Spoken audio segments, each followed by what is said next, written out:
1 കോടി രൂപ അസറ്റുള്ള 5 കോടി രൂപ അസറ്റുള്ള ഒരു അപ്പനെ വിട്ടിട്ട് സുവിശേഷ വേലയ്ക്ക് പോകാനാണ് എളുപ്പം, അതോ 5 നയാ പൈസ കയ്യിലില്ലാത്ത അപ്പനെ വിട്ടിട്ട് പോകാനാണ് എളുപ്പം?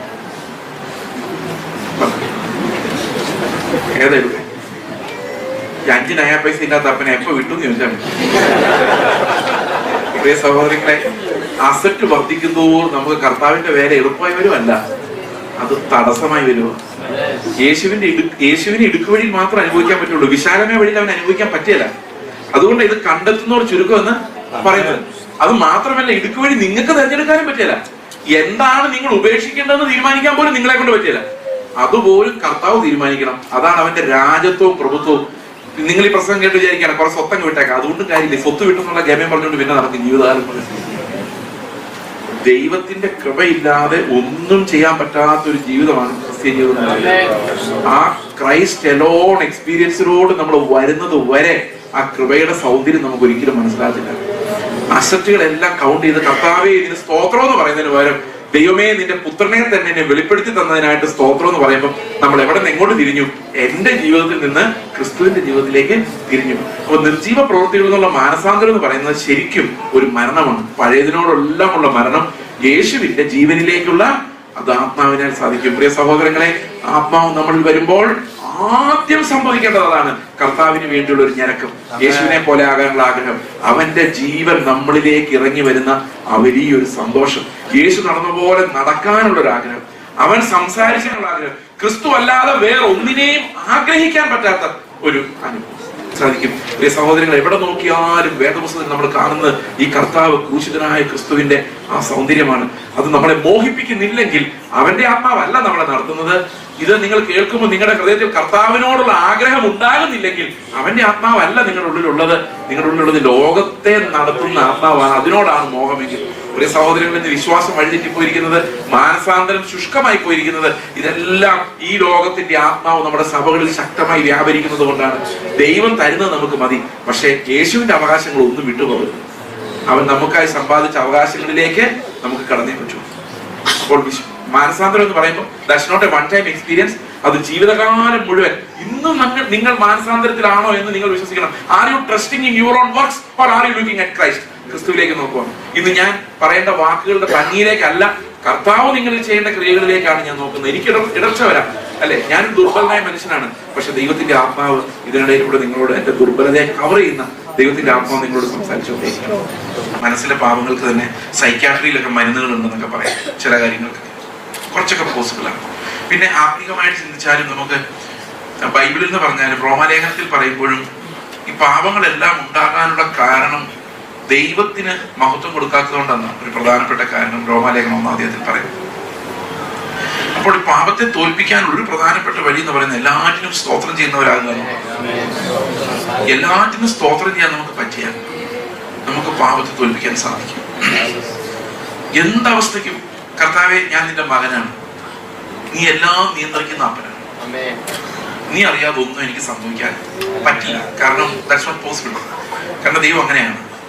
അപ്പൊ എന്റെ ജീവിതത്തിൽ സംഭവിക്കുന്ന പല കാര്യങ്ങളും എനിക്ക് മനസ്സിലാകുന്നില്ല. പക്ഷെ ഇതെല്ലാം അപ്പൻ അറിയാതെയല്ല, എല്ലാം അറിഞ്ഞുകൊണ്ടാണ്. എന്ത് സംഭവിച്ചാലും അത് നന്മയ്ക്കാണ്. ദൈവമേ നിനക്ക് സ്തോത്രം. ഈ നന്മ എനിക്ക് ഇന്ന് മനസ്സിലായില്ലെന്ന് വരാം, പക്ഷെ നന്മയ്ക്കാണെന്ന് എനിക്കറിയാം. കാരണം എന്റെ പിതാവിനെ ഞാൻ അത്രയും വിശ്വസിക്കുന്നു. കാരണം അവന്റെ ശക്തിയിൽ വിശ്വസിക്കുന്നത് മാത്രമല്ല, അവൻ എന്നോടുള്ള സ്നേഹത്തിലും വിശ്വസിക്കുന്നത് കൊണ്ട് എനിക്കറിയാം എന്ത് സംഭവിച്ചാലും അത് ദൈവത്തിന്റെ കൃപയാണ്, അവന്റെ ഇഷ്ടമാണ്, അവൻ നമ്മളോടുള്ള സ്നേഹമാണ്, അത് നന്മയ്ക്കാണ് എന്നെനിക്ക് അറിയാവുന്നത് കൊണ്ട് ഏത് സാഹചര്യത്തിലും കർത്താവെ നിനക്ക് സ്തോത്രം എന്ന് പറയാൻ നമുക്ക് സാധിച്ചാൽ, നമ്മളെ വേദനിപ്പിക്കുന്നവരെ ഓർത്ത്, വീട്ടിലുള്ളവരെ ഓർത്ത്, മക്കളെ ഓർത്ത്, ഭാര്യയെ ഓർത്ത്, ഭർത്താവിനെ ഓർത്ത്, അയൽവക്കക്കാരെ ഓർത്ത്, നമ്മുടെ ശത്രുക്കളെ ഓർത്ത്, എല്ലാം അവരെല്ലാം അവിടെ നിർത്തിയിരിക്കുന്ന ദൈവമേ നിനക്ക് സ്തോത്രം. കാരണം ശത്രുക്കൾ ഇല്ലെങ്കിൽ ഞാൻ എങ്ങനെയാണ്, നീ എന്നെ സ്നേഹിച്ച എങ്ങനെയാണെന്ന് അറിയുന്നത്. ഞാൻ നിന്റെ ഒരു ശത്രുവായിരുന്നല്ലോ, ഞാൻ നിന്റെ ശത്രുവായി മൃഗത്തെ പോലെ നിന്റെ മുമ്പിൽ ഇരുന്നവനാണ്. എന്നെ നീ എങ്ങനെയാ സ്നേഹിച്ചതെന്ന് ഞാനെന്ന് അറിയണമെങ്കിൽ എനിക്കും അങ്ങനെ ശത്രുവിനെ കാണുമ്പോൾ ആ സ്നേഹം ഉണ്ടാകണ്ടേ, അല്ലാതെ ഞാൻ എങ്ങനെയാ അറിയുന്നത്? നിങ്ങൾ സഹോദരങ്ങളെ മാത്രം വന്ദനം ചെയ്താൽ നിങ്ങൾക്ക് എന്താ പ്രതിഫലം? ജാതികളോ അങ്ങനെ തന്നെ ചെയ്യുന്നില്ലോ, നിങ്ങളോ നിങ്ങളുടെ ശത്രുക്കളെ സ്നേഹിക്കുമെന്ന് കർത്താവ് പറഞ്ഞിട്ട് അനുസരിക്കണമെങ്കിൽ നമുക്ക് ശത്രുക്കൾ വേണ്ടേ? ഇല്ലാതെ എങ്ങനെ നമ്മളിത് അനുസരിക്കും? ഇപ്പൊ ദൈവം നമുക്ക് ഏൽപ്പിച്ചു തരുന്ന ഓരോ ആളുകളും ശത്രുക്കളെ നമുക്ക് തോന്നിയേക്കാം, ഓരോ സാഹചര്യങ്ങളും ബുദ്ധിമുട്ട് നമുക്ക് തോന്നിയേക്കാം. പക്ഷെ അതെല്ലാം ക്രിസ്തുവിന്റെ അനുരൂപമായ ഒരു സ്വരൂപം നമുക്ക് ഉണ്ടാക്കാൻ വേണ്ടിയുള്ള ദൈവത്തിന്റെ ബാലശിക്ഷകളോ ദൈവം തരുന്ന ഇടുക്കുവഴികളുമാണ്. ഇതിനെല്ലാം സ്തോത്രം ചെയ്യാൻ നമുക്ക് കഴിയുമ്പോൾ അവിടെയെല്ലാം ക്രിസ്തു എങ്ങനെയാണ് കടന്നുപോയതെന്നുള്ള വലിയ പരിജ്ഞാനമാണ് നമുക്ക് ലഭിക്കുന്നത്. യേശു എങ്ങനെയാണ് യൂദായെ പോലെ ഒരാളെ സ്നേഹിച്ചത്, എങ്ങനെയാണ് യൂദായുടെ, എനിക്ക് ഭയങ്കര അത്ഭുതം തോന്നിയിട്ടുണ്ട് യൂദായുടെ യേശു കാണിച്ച സ്നേഹം. യൂദ കള്ളനാണെന്ന് ഒരാൾക്കും മനസ്സിലാകാതെ കർത്താവ് സൂക്ഷിച്ചെന്നുള്ളതാണ്. യേശുവിനെ നേരത്തെ അറിയാമായിരുന്നു, പക്ഷെ വേറൊരാളും അറിഞ്ഞില്ല. ഭയങ്കര സ്നേഹമാണ്, അതുകൊണ്ടാണ് പ്രൊട്ടക്ട് ചെയ്തത്. സ്നേഹത്തിനകത്തൊരു പ്രൊട്ടക്ഷൻ ഉണ്ട്. അവർ മറ്റൊരാളുടെ മുമ്പിൽ നമ്മൾ തുറന്നു കാണിക്കില്ല, അവൻ ശരിയല്ല കേട്ടോ, തുറന്നു കാണിക്കത്തില്ല. there is a protection in that. അതാണ് യൂദായ്ക്ക് കിട്ടിയത്. നിങ്ങളുടെ ഒരുത്തൻ എന്നെ ഒറ്റ കൊടുക്കും എന്ന് പറഞ്ഞപ്പം യോഹന്നാൻ സംശയിച്ചു ഇനി ഞാനാണോ, എന്നിട്ട് പോലും ആരും യൂദായെ സംശയിച്ചില്ല. അത്രയുമായിരുന്നു ആ പ്രൊട്ടക്ഷൻ. അത് ദൈവത്തിന്റെ സ്നേഹമാണ്. യൂദായെ എങ്ങനെ സ്നേഹിച്ചത് അതറിയണമെങ്കിൽ ഞാൻ ശത്രുക്കളെ സ്നേഹിക്കുമ്പോൾ എനിക്ക് മനസ്സിലാവും കർത്താവിന്റെ സ്നേഹം എന്തായിരുന്നു. അത് നമുക്ക് ഒരിക്കലും ബുദ്ധി കൊണ്ടോ ഒരു പ്രസംഗം കേട്ടാലോ മനസ്സിലാവില്ല. ആത്മാവ് നമ്മുടെ ഉള്ളിൽ ജീവനായി മാറിയെങ്കിൽ മാത്രമേ മനസ്സിലാവൂ. അവിടെയാണ് ഇതിന്റെ ഏറ്റവും പ്രധാനപ്പെട്ട പ്രോബ്ലം ഇരിക്കുന്നത്. ഈ പ്രോബ്ലം സോൾവ് ചെയ്യാതെ നമ്മൾ എന്ത് പ്രസംഗം കേട്ടിട്ടും കാര്യമൊന്നുമില്ല. നമുക്ക് ആത്മാവ് ജീവനാകുന്നില്ല, ശബ്ദമാകുന്നുണ്ട്. ശബ്ദമായിക്കോട്ടെ, പക്ഷെ ജീവനാകാൻ വേണ്ടി ആത്മാവ് വരുന്നത്. അതാണ് ഏറ്റവും കൂടുതൽ പരീശന്മാരെയും യേശുവിന്റെ ആദ്യകാല ശിഷ്യന്മാരെയും ഭയപ്പെടുത്തിയ ഒരു കാര്യം. ആത്മാവ് വരുമ്പോൾ ജീവൻ വരും എന്നുള്ള ഭയമാണ്. ജീവൻ വരുമെന്നുള്ളത് എവിടെ അവർ ഭയപ്പെട്ടതെന്നറിയാം. യോഹന്നാന്റെ സുവിശേഷം 6-ാം അധ്യായം 53-ാം വാക്യത്തിൽ പറയുന്നു, നിങ്ങൾ എന്റെ ശരീരം ഭക്ഷിക്കുകയും എന്റെ രക്തം കുടിക്കുകയും ചെയ്തില്ലെങ്കിൽ നിങ്ങൾക്ക് ജീവനില്ല. അതൊരിത്തിരി ഗുരുതരമായ പ്രസ്താവന നമുക്കറിയാം. യേശു ഒരു മനുഷ്യൻ നിന്നിട്ട് എന്റെ ശരീരം തിന്നെ എന്റെ രക്തം കുടിക്കുന്ന പറഞ്ഞ യൂദന്മാർ ഒരിക്കലും പറയാൻ പാടില്ല. അത് വളരെ അസ്വസ്ഥത ഉണ്ടാക്കുന്ന, ബുദ്ധിമുട്ടുണ്ടാക്കുന്ന ഒരു പഠിപ്പിക്കലാണ്. 60-ാം വാക്യത്തിലേക്ക് നമ്മൾ വരുമ്പോൾ അവിടെ ശിഷ്യന്മാർ പറയുന്നുണ്ട് ഇത് കഠിനമാക്കിയത് ആർക്ക് കേൾക്കാൻ കഴിയും. 66-ാം വാക്യം നോക്കിക്കേ, അവന്റെ ശിഷ്യന്മാർ പലരും പിൻവാങ്ങിപ്പോയി, പിന്നെ അവനോടുകൂടെ സഞ്ചരിച്ചില്ല. അപ്പം നമ്മൾ ആദ്യ നോട്ടത്തിൽ തോന്നി കഠിനവാക്ക് കേട്ടതുകൊണ്ടാണ്, പക്ഷെ അല്ല. 63-ാം വാക്യം നോക്കിക്കേ, ഇതിന് മുമ്പുള്ള വാക്യം 63, ജീവിപ്പിക്കുന്നത് ആത്മാവാണ്, ഞാൻ മാംസം ഒന്നിനും ഉപകരിക്കുന്നില്ല, ഞാൻ നിങ്ങളോട് സംസാരിച്ച വചനങ്ങൾ ആത്മാവും ജീവനവും. അപ്പൊ ഇവിടെ സംഭവിച്ചിരിക്കുന്നത് കർത്താവ് പറഞ്ഞത് ഇറച്ചിയും രക്തവും അല്ല, അങ്ങനെ ആൾക്കാർ വിചാരിച്ചത്. പക്ഷെ അവരത് ഈ അസ്വസ്ഥതയോടെ നിന്നതേ ഉള്ളൂ. പക്ഷെ കർത്താവ് പറഞ്ഞു ഞാൻ നിങ്ങളോട് പറഞ്ഞ ആത്മാവ് വന്നിട്ട് ആ ആത്മാവ് ജീവനായി മാറുന്നതിനെ കുറിച്ചാണ്. അപ്പൊ അവർ പറഞ്ഞു ഈ മേലെ അവൻ്റെ കൂടെ പോകണ്ട. അതായിരുന്നു കഠിനവാക്ക്. അത് കേട്ടിട്ട് 66-ാം വാക്യത്തിൽ അവർ തീരുമാനിക്കുന്നത് ഇനി ഇവന്റെ കൂടെ പോകണ്ട. നമുക്ക് ആത്മാവ് വരുമെന്ന് പറഞ്ഞ പേടിയുണ്ടോ? നമുക്ക് പേടിയുണ്ടോ? നമുക്കൊരു പേടിയില്ല. നമ്മളിപ്പം ആത്മാവിന് പല രൂപങ്ങൾ കൊടുത്തിട്ടുണ്ട്. ഫയർ, തീയ്, കാറ്റ്, എന്തൊക്കെയാണ് ഇനി വരാൻ പോകുന്ന അറിയാൻ പറ്റില്ല. കാരണം നമുക്ക് ആത്മാവ് മാത്രമായിട്ടൊരു സുഖം തോന്നില്ല, എന്തെങ്കിലും നടക്കുന്നതായിട്ട് തോന്നില്ല. ഇനി വേറൊരു എക്സ്പീരിയൻസിനെ കുറിച്ച് പറഞ്ഞാൽ കുറച്ച് നേരത്തേക്ക് ഒരു എഫക്റ്റ് ഉണ്ടാവും. എന്തായാലും കുഴപ്പമില്ല, എഫക്റ്റ് ഉണ്ടായാൽ മതിയായിരുന്നു. അതെന്താണ് ഈ ആത്മാവ് ജീവനായി മാറണം. ജീവനായി മാറും എന്ന് പറഞ്ഞപ്പോൾ ഇവർ പേടിച്ചു. അതിന്റെ കാര്യം എന്താണെന്നറിയോ? ആത്മാവിന് ആകെ ഒരു ജീവൻ ഉണ്ടാക്കാൻ പറ്റുള്ളൂ, അത് യേശുവിന്റെ ജീവനാണ്. അത് നമ്മുടെ ഉള്ളിൽ ആത്മാവ് ഉണ്ടാക്കാൻ തുടങ്ങിയാൽ പിന്നെ നമുക്ക് ഇങ്ങനെയൊന്നും പ്രാർത്ഥിക്കാൻ പോലും പറ്റില്ല. നമ്മൾ ഇന്ന് നടക്കുന്ന ഈ നടപ്പ് നടക്കാൻ പറ്റില്ല, എല്ലാം മാറിപ്പോകും. ഇത് ഭയമുണ്ടാക്കുന്ന ഒരു കാര്യമാണ്. നമ്മുടെ പ്രാണനിൽ ഒരു ഉൾഭയമുണ്ട് കർത്താവിനോട്. കർത്താവെ നീ നടന്നപോലെ നടക്കേണ്ടി വരും. അയ്യോ നിന്റെ ജീവൻ വേണ്ട, എനിക്ക് എന്റെ ജീവൻ നീ ഒന്ന് ശരിയാക്കി തന്നാൽ. എന്റെ ജീവനിൽ കുറച്ച് പ്രശ്നങ്ങളേ ഉള്ളൂ, പഴയ തുണിയാണ്, പക്ഷെ അതിലൂടെ കുറച്ച് പുതിയതൊക്കെ വെച്ച് കെട്ടി നീ എങ്ങനെയെങ്കിലും ഇതൊന്ന് ശരിയാക്കി തന്നാൽ മതി. മുഴുവൻ പുതിയതായി പോയാൽ ഞാൻ കണ്ട സ്വപ്നങ്ങൾ, ഈ ജീവിതം, ഈ ലോകത്ത് എനിക്ക് കിട്ടേണ്ട അംഗീകാരം, ആളുകളുടെ ബഹുമാനം, കിട്ടാവുന്ന പണം, ഇന്ന് മിനിസ്ട്രിയും പണം അല്ലെ, ഞാൻ അതിനെ കുറിച്ചൊന്നും പറയാൻ വന്നതല്ല. ഇതിനെല്ലാത്തിനോടും മരിക്കുക, ആ ഒരു ജീവിതമേ വേണ്ടെന്ന് വെക്കുക. കർത്താവ് നടന്ന പോലെ നടക്കുക എന്നൊക്കെ പറഞ്ഞപ്പോൾ അവരാകെ വേറെന്നു. ഇത് നമുക്കുള്ള പണിയല്ല എന്ന് പറഞ്ഞവരോട് ഇട്ടിട്ട് പോകുന്നു നമ്മൾ കാണും. ഇത് ശരിക്കും നിങ്ങളെ പറ്റി ഞാൻ ഭയപ്പെടുത്തിയെന്ന് എനിക്ക് തോന്നുന്നല്ലേ. യേശുവിന്റെ ലൈഫിനെ കുറിച്ച് പറഞ്ഞപ്പോൾ അല്ലെ, ഞാൻ പലപ്പോഴും ആലോചിച്ചിട്ടുണ്ട്, നമുക്ക് I love you Jesus, I love you Jesus എന്നൊക്കെ പറയാൻ എളുപ്പമാണെങ്കിലും കർത്താവ് എന്നാ എന്റെ കൂടെ വരാമെന്ന് ചോദിച്ചാൽ അവിടെ നിൽക്കുക, നീ എന്റെ കൂടെ വാ എന്ന് പറയാനല്ലാതെ അവരുടെ കൂടെ ഇറങ്ങിപ്പോകാനും നമ്മളെ കൊണ്ട് സാധിക്കില്ല. കാരണം we love this world and ourselves too much. ഞാൻ രക്ഷിക്കപ്പെടുന്ന സമയത്ത് ഞാൻ കണ്ടെത്തിയ ഒരു രഹസ്യമാണ്, എനിക്ക് എന്നോട് മാത്രമാണ് സ്നേഹം. ഭയങ്കര സ്നേഹമാണ്. ആ സ്നേഹം അങ്ങനെ നിൽക്കുന്നതുകൊണ്ട് എനിക്ക് വേറെ ആരെയും സ്നേഹിക്കാൻ പറ്റുന്നില്ല. കർത്താവിനോട് ഒട്ടുമില്ല. കർത്താവിന് ഇഷ്ടമാണ് എൻ്റെ കാര്യങ്ങളൊക്കെ ചെയ്തു തരുമ്പോൾ മാത്രം. അവൻ മനുഷ്യനെ പിടിക്കാൻ വിളിച്ചാലൊന്നും എനിക്ക് താല്പര്യമില്ല. എൻ്റെ മീൻപിടുത്തത്തിലേക്ക് അവൻ. പ്രിയ സഹോദരങ്ങളെ, ഈ ഒരു മനുഷ്യന്റെ അവസ്ഥ, പാപം നമ്മുടെ ശരീരത്തിലേക്ക് നമ്മൾ കാണുമ്പോഴേക്കും നമുക്ക് ഒരു കാര്യം മനസ്സിലാവും, വി ആർ ഹെൽപ്ലെസ്. ആ ഹെൽപ്ലെസ്നെസ് എങ്ങനെയാ വരുന്നതെന്ന് വെച്ച് കഴിഞ്ഞാൽ, ശരീരത്തിന്റെ രൂപാന്തരം ഒരിക്കലും ഈ ലോകത്ത് വെച്ച് നടക്കുന്നില്ല എന്നുള്ളതുകൊണ്ട്. ഈ ലോകത്ത് വെച്ച് എന്ന് പറഞ്ഞാൽ നമ്മുടെ ജീവിതകാലത്ത് നടക്കണമെങ്കിൽ കർത്താവിന്റെ കാരണനാഥം കേൾക്കണം. അപ്പോൾ നമുക്ക് പിന്നെ ഇവിടെ ജീവിതമില്ല, തീരും. അതായത് ശരീരം രൂപാന്തരപ്പെട്ട ശേഷം നമ്മൾ ഈ ലോകത്ത് പിന്നെ സാധാരണ ക്രയവിക്രയങ്ങളിലൂടെ ജീവിക്കുന്നില്ല. അങ്ങനെ ജീവിക്കുന്നില്ലാത്തത് കൊണ്ട് ഈ ശരീരം നന്നായിട്ട്, പാപമില്ലാത്ത ഒരു ശരീരം, ഗ്ലോറിഫൈഡ് ശരീരം കിട്ടിയ ശേഷം ഞാൻ ദൈവത്തെ പ്രസാദിപ്പിക്കാമെന്ന് വിചാരിച്ചാൽ അങ്ങനെ ഒരു ദിവസം നമ്മുടെ മുമ്പിലില്ല. മനസ്സ് നന്നായേക്കാം, ഇന്നലെ പറഞ്ഞ പോലെ. പ്രവൃത്തികൾ ഒത്തിരി നന്നാക്കാൻ നമുക്ക് പറ്റും. നമ്മൾ കുറച്ചൊക്കെ നന്നാക്കിയിട്ടുണ്ട്. നമ്മളെ പോലെ നന്നാവാത്തവർ നമ്മൾ ചീത്തയും പറയുന്നുണ്ട്. നമ്മൾ കുറെയൊക്കെ നന്നായിട്ടുണ്ട്. നമുക്ക് പഴയതുപോലെ വൈരാഗ്യമൊന്നും തോന്നുന്നില്ലായിരിക്കാം, മനസ്സ് ഒത്തിരി നന്നായിട്ടുണ്ടാവാം. പക്ഷെ ഞാൻ ഇന്നലെ പറഞ്ഞ പോലെ ചീത്ത ഇമോഷൻസ് ഉണ്ടാക്കാനുള്ള എല്ലാ ഹോർമോണുകളും നമ്മുടെ ശരീരത്തിൽ ഉണ്ടെങ്കിലും പാപത്തിൽ വീണുപോയ മനുഷ്യന് നല്ല വികാരങ്ങൾ ഉണ്ടാക്കുന്ന ഒരു ഹോർമോണും ഉണ്ടാകുന്നില്ല. ഇത് മനുഷ്യന്റെ ഹെൽപ്ലെസ്നെസ് ആണ്. ദൈവത്തിന്റെ ഏത് കൽപ്പന അനുസരിക്കണമെങ്കിലും നമ്മുടെ ഉള്ളിൽ സ്നേഹം എന്ന വികാരം ഉണ്ടാകണം. കാരണം സഹോദരനെ സ്നേഹിക്കാത്തവൻ ദൈവത്തെ സ്നേഹിക്കുന്നില്ല, അവൻ കള്ളനാണെന്ന് യോഹന്നാൻ പറയുന്നത്. ലവ് എന്ന ഒരൊറ്റ നിർവചനം നിങ്ങൾക്കറിയാമോ? യോഹന്നാനാണ് ഏറ്റവും കാലപ്പഴക്കത്തിൽ വരെ ജീവിച്ച ഒരു ശിഷ്യൻ. ബാക്കി എല്ലാവരും നേരത്തെ മരിച്ചുപോയി.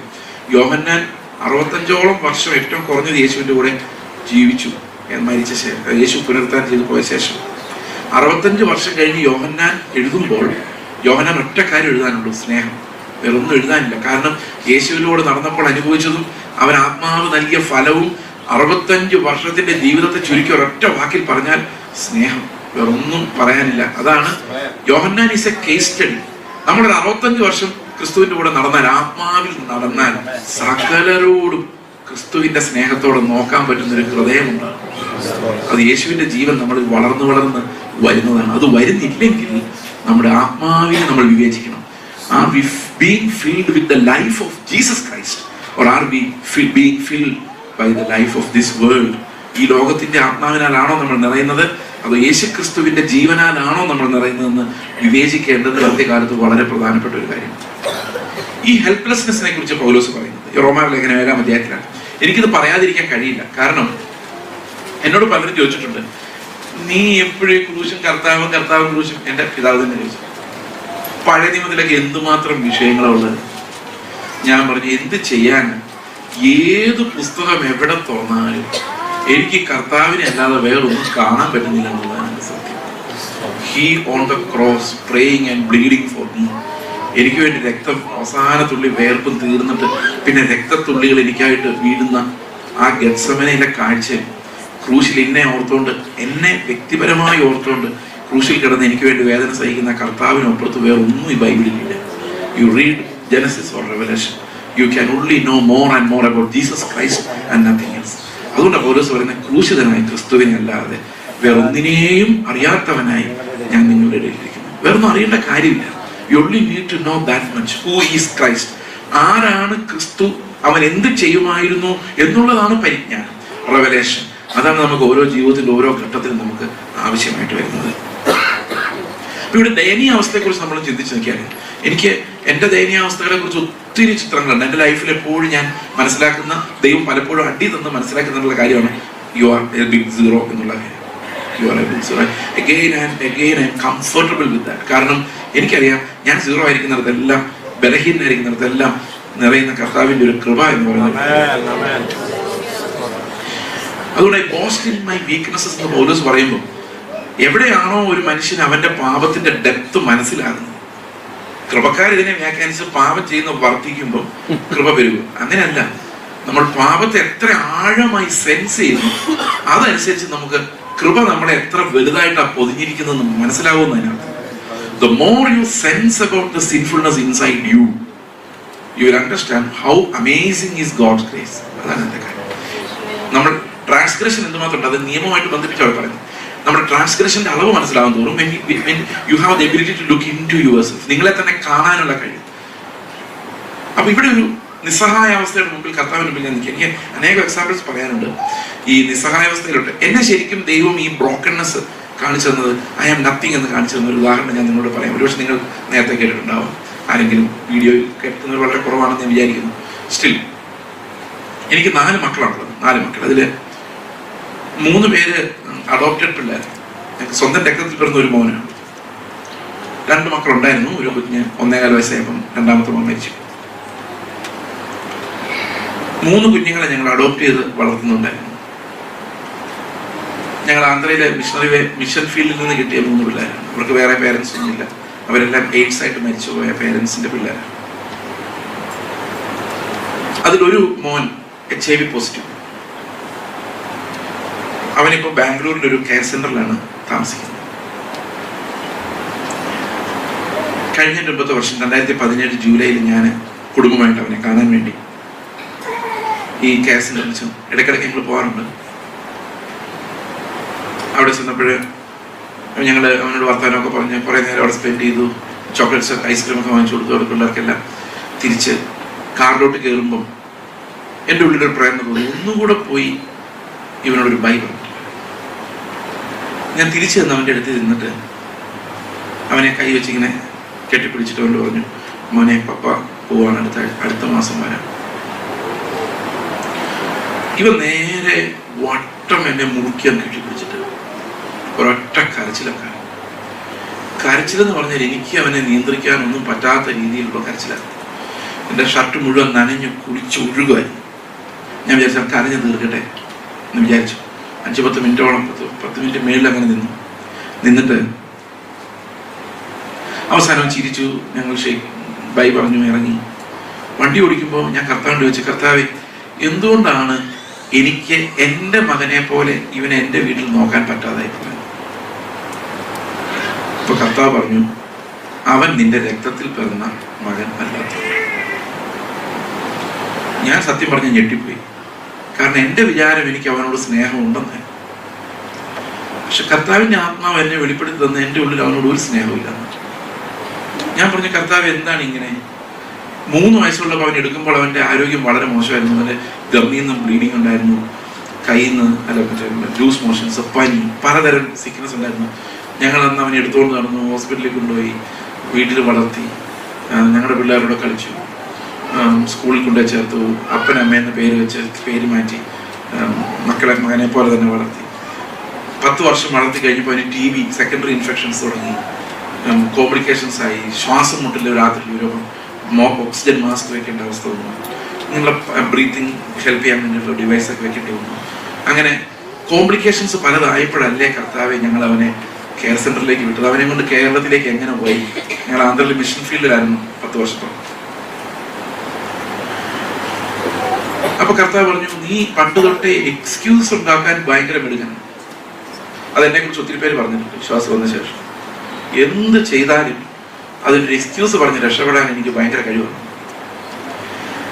അത് ഈ പഴയ മനുഷ്യന്റെ ഒരു അവസാനത്തെ അടവാണ് ഈ എക്സ്ക്യൂസ് എന്ന് പറയുന്നത്. ചാകാത്ത പഴയ മനുഷ്യനെ. കർത്താവിനോട് പറഞ്ഞു, നിനക്ക് എക്സ്ക്യൂസ് പറയാൻ നിന്നെ പോലെ ആരുമില്ല. പക്ഷെ നിന്റെ പ്രശ്നം അവൻ നിന്റെ രക്തത്തിൽ പിറന്ന കുഞ്ഞല്ല എന്നുള്ളതാണ്. കർത്താവിന് ഒരു മാറ്റമില്ല.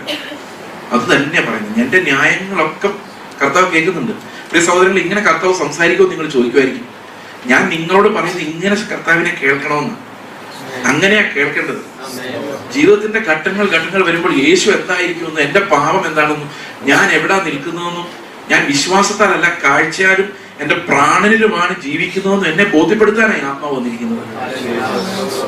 ആ ആത്മാവിന്റെ കാറ്റ് ഇന്ന് നമ്മുടെ അടിക്കുന്നുണ്ടോ എന്നുള്ളതാണ് പ്രധാനപ്പെട്ട കാര്യം.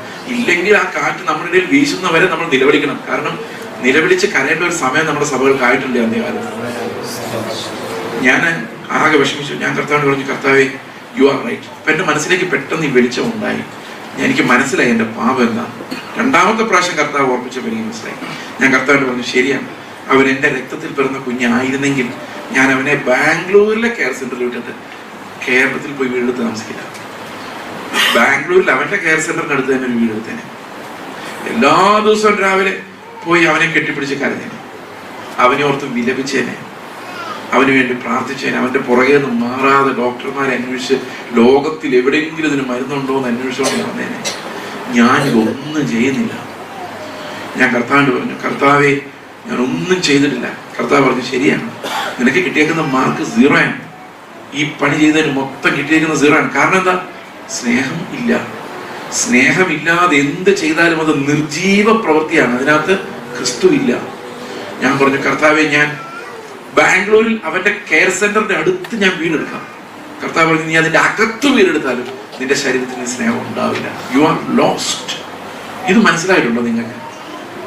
Nothing can be produced in your body.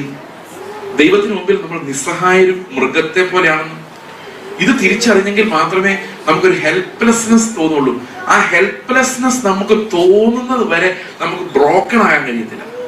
എന്തെങ്കിലും ഒരു ശക്തി കൊണ്ട് നമ്മൾ യുദ്ധം ചെയ്തുകൊണ്ടിരിക്കും.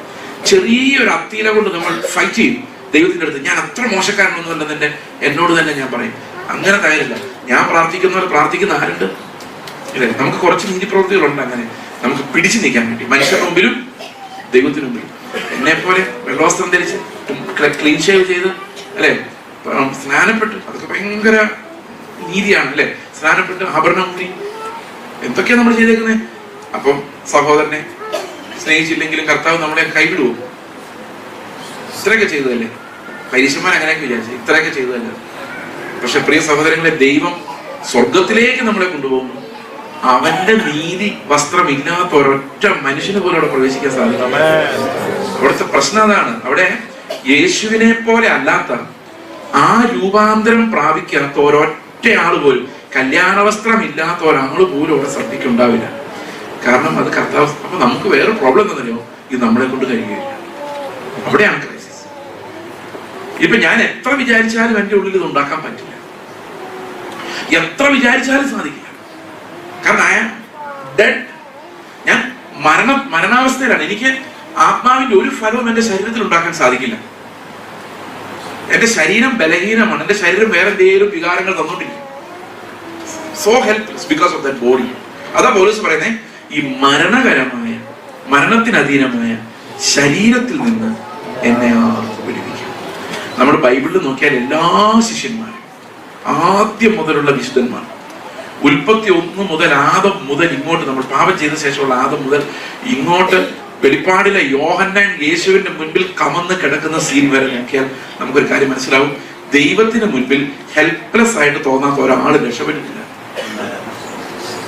മനസ്സിലാവുന്നുണ്ടോ പറയുന്നത്? ആ ബ്രോക്കൺനെസ് എക്സ്പീരിയൻസിലൂടെ പോകാത്ത ഒരാൾക്കും യേശുവിലേക്ക് നോക്കാൻ കഴിഞ്ഞിട്ടില്ല. പരീക്ഷന് ചുങ്കക്കാരന് പ്രാർത്ഥിക്കാൻ പോകുമ്പോൾ നമുക്കറിയാം, പരീക്ഷന് ഒത്തിരി നല്ല പണികൾ ചെയ്തിട്ടുണ്ടായിരുന്നു. പക്ഷെ ചുങ്കക്കാരൻ ദൂരെ നിന്നുകൊണ്ട് സ്വർഗത്തിലേക്ക് നോക്കുവാൻ പോലും തുനിയാതെ മാറത്തടിച്ച്, പാപിയായ എന്നോട് കരുണയുണ്ടാകണമേ. ആ കരച്ചിൽ ഞാൻ പ്രസംഗം കേട്ടാൽ നിങ്ങൾക്ക് വരുന്നില്ല കേട്ടോ. നിങ്ങളുടെ ആത്മാവ് നിങ്ങളുടെ ഉള്ളിലേക്ക് ഒരു ജീവനായി വന്നാൽ നിങ്ങൾ നിലവിളിക്കും, അലറിക്കരയും, എന്റെ കർത്താവേ എന്നോട് കരുണ കാണിക്കണമേ എന്ന് തോന്നും. വേറൊരാളുടെ പാപത്തെ കുറിച്ച് അപ്പം ധ്യാനിക്കാൻ പറ്റില്ല. നിങ്ങൾ ആലോചിക്കുന്നുണ്ടോ, യേശുവിന്റെ മഹത്വം കണ്ടിട്ട് താഴെ കമന്ന് കിടക്കുന്ന യോഹന്നാൻ, പത്രോസിനെ ഓർക്കുമെന്ന്? അല്ലെ വേറെ ഏതെങ്കിലും സഭയിലുള്ള പെശക പാർട്ടിയുടെ ഓർത്തോണ്ടാണോ യോഹന്നാൻ അവിടെ കമന്ന് കിടക്കുന്നത്? അവൻ ആകെ ഒരൊറ്റ പ്രശ്നമുള്ളൂ, അവൻ യേശുവിനെ പോലല്ല. ഒറ്റ പ്രശ്നം യോഹന്നാനുള്ളൂ. വേറൊരു പ്രശ്നത്തെ കുറിച്ചും യോഹന്നാൻ ബോധവാനല്ല. He is not like Christ. അവിടെയാണ് പ്രശ്നം. അപ്പൊ എങ്ങനെയാണ് കർത്താവ് നമ്മളെ രക്ഷിക്കുന്ന ഈ അവസ്ഥയിൽ? നമുക്ക് സ്വയം രക്ഷപ്പെടാൻ പറ്റാത്തതിന്റെ കാരണം നമ്മൾ അത്രയും പാപത്തിനകത്താണെന്നുള്ളതാണ്. നമ്മൾ പാപപ്രവൃത്തികളൊന്നും ഇങ്ങനെ ചെയ്യുന്നില്ലായിരിക്കാം, യോബിനെ പോലെ ആയിരിക്കാം ചിലപ്പോൾ നിങ്ങൾ. പക്ഷെ എന്നാൽ പോലും ദൈവത്തിന്റെ പ്രത്യക്ഷത ഉണ്ടായാൽ നമ്മളെല്ലാം ബോധം കിട്ടുക. ഇപ്പൊ നിങ്ങളുടെ നടുവിലേക്ക് കർത്താവ് സകല തേജസ്സോടും കൂടി ഇറങ്ങി വന്നാൽ നിങ്ങൾ എന്തായിരിക്കും കർത്താവിനോട് പറയുന്നത്? കർത്താവ്, എന്റെ വീട്ടിൽ ഒത്തിരി പ്രശ്നമാണ്, എന്റെ പിള്ളേരുടെ വിദ്യാഭ്യാസത്തിന് ഞാൻ ഭയങ്കര ഭാരം, എന്നെ സഹായിക്കണമെന്ന് പറയുമോ ആരെങ്കിലും കർത്താവിനോട്? ഒന്നും പറയില്ല. അതൊക്കെ നിങ്ങൾ മറന്നുപോകും. കർത്താവിന്റെ മുമ്പിലെ തേജസ്സോടെ കർത്താവ് വെളിപ്പെട്ട ഒറ്റ കാര്യം പറയില്ല, എന്റെ കർത്താവെ ഞാൻ അയോഗ്യൻ, ഞാൻ എങ്ങനെ നിന്റെ മുമ്പിൽ നിൽക്കുമെന്നുള്ള ഒറ്റ ഫീലിംഗിലേക്ക് നമ്മൾ വരും. ക്രിസ്തു എന്നുള്ളതല്ലാതെ വേറെ ഒന്നിനെ കുറിച്ച് നമുക്ക് ബോധ്യവുമില്ല, വേറെ ഒന്നിനെ കുറിച്ചും അറിയാൻ ആവശ്യവും ഇല്ലാത്ത ഒരു സ്ഥലത്തേക്ക് നമ്മൾ എത്തും, അവനെ നമ്മൾ കണ്ടാൽ. ഓക്കെ, ഇത് ഈ മാനസാന്തരം ഉണ്ടാകുന്നത് സ്വാഭാവികമായ ഒരു പ്രോസസ്സാണ്. മാനസാന്തരം ഒരിക്കൽ തുടങ്ങിയാൽ അത് പിന്നീട് ഒരിക്കലും അവസാനിക്കുന്നില്ല. അതാണ് നമ്മൾ മനസ്സിലാക്കേണ്ട ഒരു കാര്യം. It will never end until you dye. മരിക്കുന്ന വരെ നമ്മൾ തുടർന്ന് നടക്കേണ്ട ഒരു കാര്യമാണ് ഈ മാനസാന്തരം എന്ന് പറയുന്നത്. ഈ നിർജീവ പ്രവൃത്തികൾ എന്നുള്ള മാനസാന്തരം എന്ന് പറയുമ്പോൾ പ്രവൃത്തികളാലുള്ള മാനസാന്തരം എന്ന് പറയുന്നത് നമുക്ക് പെട്ടെന്ന് മനസ്സിലാക്കാൻ പറ്റും. കാരണം ദുഷ്പ്രവൃത്തികൾ എന്നുള്ള മാനസാന്തരം എന്ന് പറയാറുണ്ടെങ്കിലും മനസ്സിലാക്കാൻ പറ്റും അല്ലെ. കൊലപാതകം, കള്ളുകുടി, സിഗരറ്റ് വലി, മോഷണം, വ്യഭിചാരം, പിന്നെ അതിനൊന്നും പറയണ്ട, അത്രയൊക്കെ മതി. ഇതിൽ നിന്നെല്ലാം ഉള്ള ഒരു മാനസാന്തരം, അത് സിമ്പിൾ ആയിട്ട് നമുക്ക് മനസ്സിലാക്കാൻ നമുക്ക് എല്ലാവർക്കും മനസ്സിലാവുന്നുണ്ട് അല്ലെ. എല്ലാവർക്കും മനസ്സിലാവുന്നുണ്ട്. കള്ളു കുടിക്കുക, സിഗരറ്റ് വലിക്കുക, കള്ളു കുടിക്കുന്നത്, സിഗരറ്റ് വലിക്കുന്ന, സിനിമ കാണാൻ പോകുന്നത്, പിന്നെ അതൊന്നും അത്ര മനസ്സിലാവുന്നില്ലായിരിക്കും. എന്നാലും കുറെയൊക്കെ മനസ്സിലാവുന്നുണ്ട്. ഉഴപ്പ് കേസുകൾ, നമ്മൾ പള്ളിയിൽ പോകാത്തത്, ഇതൊക്കെ നമുക്ക് എളുപ്പം മനസ്സിലാവുന്നുണ്ട്. പക്ഷെ മനസ്സിലാകാത്ത എന്താണെന്നറിയോ, നിർജീവ പ്രവൃത്തികളെ കുറിച്ച് നമ്മൾ ചെയ്യുന്ന പല സൽപ്രവൃത്തികളിലും ജീവനില്ലായിരുന്നുള്ള കാര്യം നമുക്ക് മനസ്സിലാകുന്നില്ല. ആ തലത്തിൽ പാപബോധം നമുക്കുണ്ടാകുന്നില്ല. നമുക്കുണ്ടാകുന്ന പാപബോധം ദുഷ്പ്രവൃത്തികളിൽ നിന്നുള്ള മാനസാന്തരമാണ്, നിർജീവ പ്രവൃത്തികളിൽ നിന്നുള്ള മാനസാന്തരം അല്ല. നിർജീവ പ്രവൃത്തികളെ കുറിച്ച് മാനസാന്തരം ഉണ്ടാകണമെങ്കിൽ ജീവനുള്ള പ്രവൃത്തിയുടെ ബ്യൂട്ടി എന്താണെന്ന് നിങ്ങൾക്ക് മനസ്സിലാവും. ഫോർ എക്സാമ്പിൾ, ഇപ്പൊ ഞാൻ നിങ്ങളോട് സംസാരിച്ചുകൊണ്ടിരിക്കുകയാണ്. എന്റെ സ്ഥാനത്ത് ക്രിസ്തുവാണ് നിങ്ങളോട് സംസാരിക്കുന്നത് വിചാരിച്ചു. ഒരു നിമിഷം ഒന്ന് വിചാരിച്ചു, ഇവിടെ യേശു വന്നിരിക്കുന്നു. എനിക്ക് സമയം 9:30 വരെയാണ്. യേശു ക്രിസ്തു ആണെങ്കിൽ ഒരു ദിവസമല്ല, 2 ദിവസമല്ല, 3 ദിവസമല്ല നിർത്തിയില്ലെങ്കിലും ഈ ജനം അവിടെ ഇരുന്ന് കേട്ടു. ആഹാരവും വേണ്ട, ശരിയാണ് ഞാൻ പറഞ്ഞത്, ആഹാരവും വേണ്ട, വീട്ടിലും പോണ്ട, ഉറക്കവും വേണ്ട, ഒന്നും വേണ്ട, ഇങ്ങനെ ഇരുന്ന് കേട്ടുള്ളൂ. അതിൽ ഒരെണ്ണം രക്ഷിക്കപ്പെട്ടതുമല്ല, അപ്പം തിന്നാൻ വേണ്ടി വന്നവരല്ല. പക്ഷെ കർത്താവിന്റെ ശബ്ദം കേട്ടിട്ട് ഇവരാരും പോകുന്നില്ല. കർത്താവ് തന്നെ അവസാനം നിർത്തി. നിങ്ങൾക്ക് എല്ലാം കൊടുത്തു വിടാൻ പറയുമോ? അതിനർത്ഥം അത്ര രസമാണ് അവന്റെ സംസാരം കേൾക്കാൻ. അതിനാണ് കൃപ എന്ന് പറയുന്നത്. എന്റെ സംസാരം കേൾക്കാൻ അത്രയൊന്നും രസമില്ല. ഇത് കുറച്ച് കഴിയുമ്പോൾ നിങ്ങൾ മടുക്കും. വൈകോട്ടെ വരും, വാച്ചിങ് നോക്കും, 9 ഇതെന്നെ തീരാത്തതെന്ന് ചിന്തിക്കും. 10 പാസ്റ്ററെ നോക്കും, പാസ്റ്ററിന് ബോധമില്ലെന്ന് വിചാരിക്കും. അങ്ങനെ ചിന്തകൾ ആ വഴിക്ക് അങ്ങ് പോകും. കാരണം അത്രയൊക്കെ കൃപ എനിക്കുള്ളൂ. അപ്പൊ നിങ്ങൾ ആലോചിച്ച് നോക്കിയേ, ഞാൻ ഇവിടെ നിന്ന് നിങ്ങളോട് ഇത്രയും നേരം പ്രസംഗിച്ചാൽ എനിക്ക് സ്വർഗത്തിൽ എത്ര മാർക്ക് കിട്ടുമായിരിക്കും? ഈ കൃപയായിട്ട് ഒന്നും കിട്ടില്ല, ഒന്നും കിട്ടില്ല, 0. കാരണം ക്രിസ്തുവിന്റെ നിലവാരമില്ലാത്തതെല്ലാം സ്വർഗത്തിൽ 0 ആണ്. അപ്പൊ എനിക്ക് പുകഴാൻ എന്തെങ്കിലും ഉണ്ടോ? കിഡ്നി കൊടുക്കാൻ നമുക്ക് പറ്റും. ഞാൻ അതിനേക്കാൾ നല്ലൊരു എക്സാമ്പിൾ പറയും. നിങ്ങൾ ആരും കിഡ്നി കൊടുത്തവരിവിടെ ഇല്ലെന്ന് എനിക്കറിയാം. ഈ ഫാൻ നിങ്ങൾ ഒരാൾ കൊടുത്താന്ന് വിചാരിച്ചു ഒരു നിമിഷം. എല്ലാ ദിവസവും വരുമ്പോൾ നിങ്ങൾ ആദ്യം ആ ഫാനിലേക്ക് വരാം. ഞാൻ കൊടുത്ത ഫാൻ അവിടെ തന്നെ ഉണ്ട്. ക്ലോക്ക് നിങ്ങൾ കൊടുത്താന്ന് വിചാരിച്ചു ഒരെണ്ണം.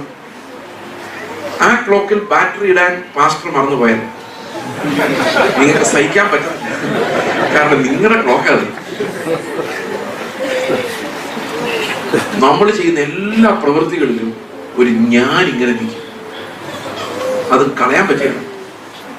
സ്നേഹമല്ല ഉള്ളത്, കണക്കുകളാണ് നമ്മുടെ ഉള്ളിലുള്ളത്. എന്ത് ചെയ്താലും കണക്കുകൾ. ആ കണക്കുകൾ പറയാൻ പറ്റുന്ന ഒരു പ്രവൃത്തിയും ആത്മാവിൽ നിന്ന് വരുന്നതല്ല. അതെല്ലാം നിർജീവ പ്രവൃത്തികളാണ്.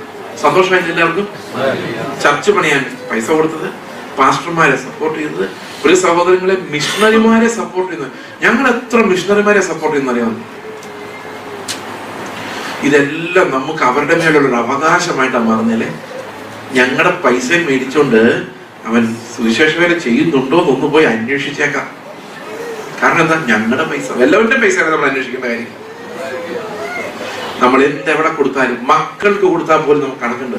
നമ്മൾ പറയണ നിന്നെ തീറ്റിപ്പോറ്റെന്നൊക്കെ വെറുതെ കണക്കാ പറഞ്ഞിട്ടുണ്ടോ? ഇതെല്ലാം ജഡത്തിന്റെ പ്രവൃത്തിയാണ്. 10 മാസം ചുമന്നല്ലേ നിന്നെ വളർത്തിയത്, കണക്കാണ്. ജഡത്തിന്റെ പ്രവൃത്തിയാണ്. കണക്കില്ലാത്ത എന്തെങ്കിലും നിങ്ങൾ ചെയ്തിട്ടുണ്ടോ? നിർജീവ പ്രവൃത്തികൾ മാത്രമേ സ്വാഭാവികമായി നമ്മളിന്ന് വരുള്ളൂ. ഇതൊക്കെ ദൈവത്തിന് ഭയങ്കര അറപ്പാണ്. നമ്മൾ അറിയുന്നില്ല. കർത്താവിന്റെ മുമ്പിലേക്ക് നമ്മൾ മനുഷ്യരുടെ പ്രസൻസിൽ ജീവിക്കുമ്പോൾ നമുക്ക് ഭയങ്കര സന്തോഷമാണ്. കാരണം മിക്കവാറും ആൾക്കാരൊക്കെ എന്റെ അത്ര വരികയില്ല. എന്റെ അകവാരം കാണിക്കില്ല.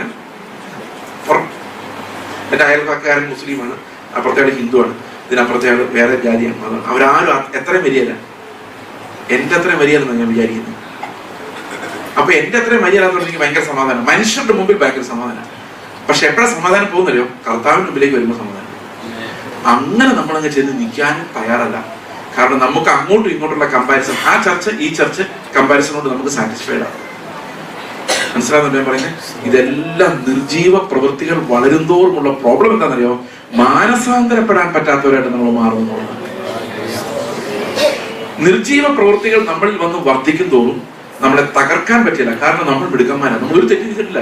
ഏതെങ്കിലും വീട്ടിലുള്ളവർ പറയുന്നത് ഞങ്ങൾ എന്ത് തെറ്റാ ബ്രദറെ ചെയ്തത്, ഞങ്ങൾക്ക് ആരുടെയും പൈസ വേണ്ട, ഞങ്ങൾ അധ്വാനിച്ച് പൈസ ഉണ്ടാക്കുന്നു, എല്ലാവർക്കും കൊടുക്കേണ്ടവർക്കൊക്കെ 10% മാക്സിമം കൊടുക്കുന്നു,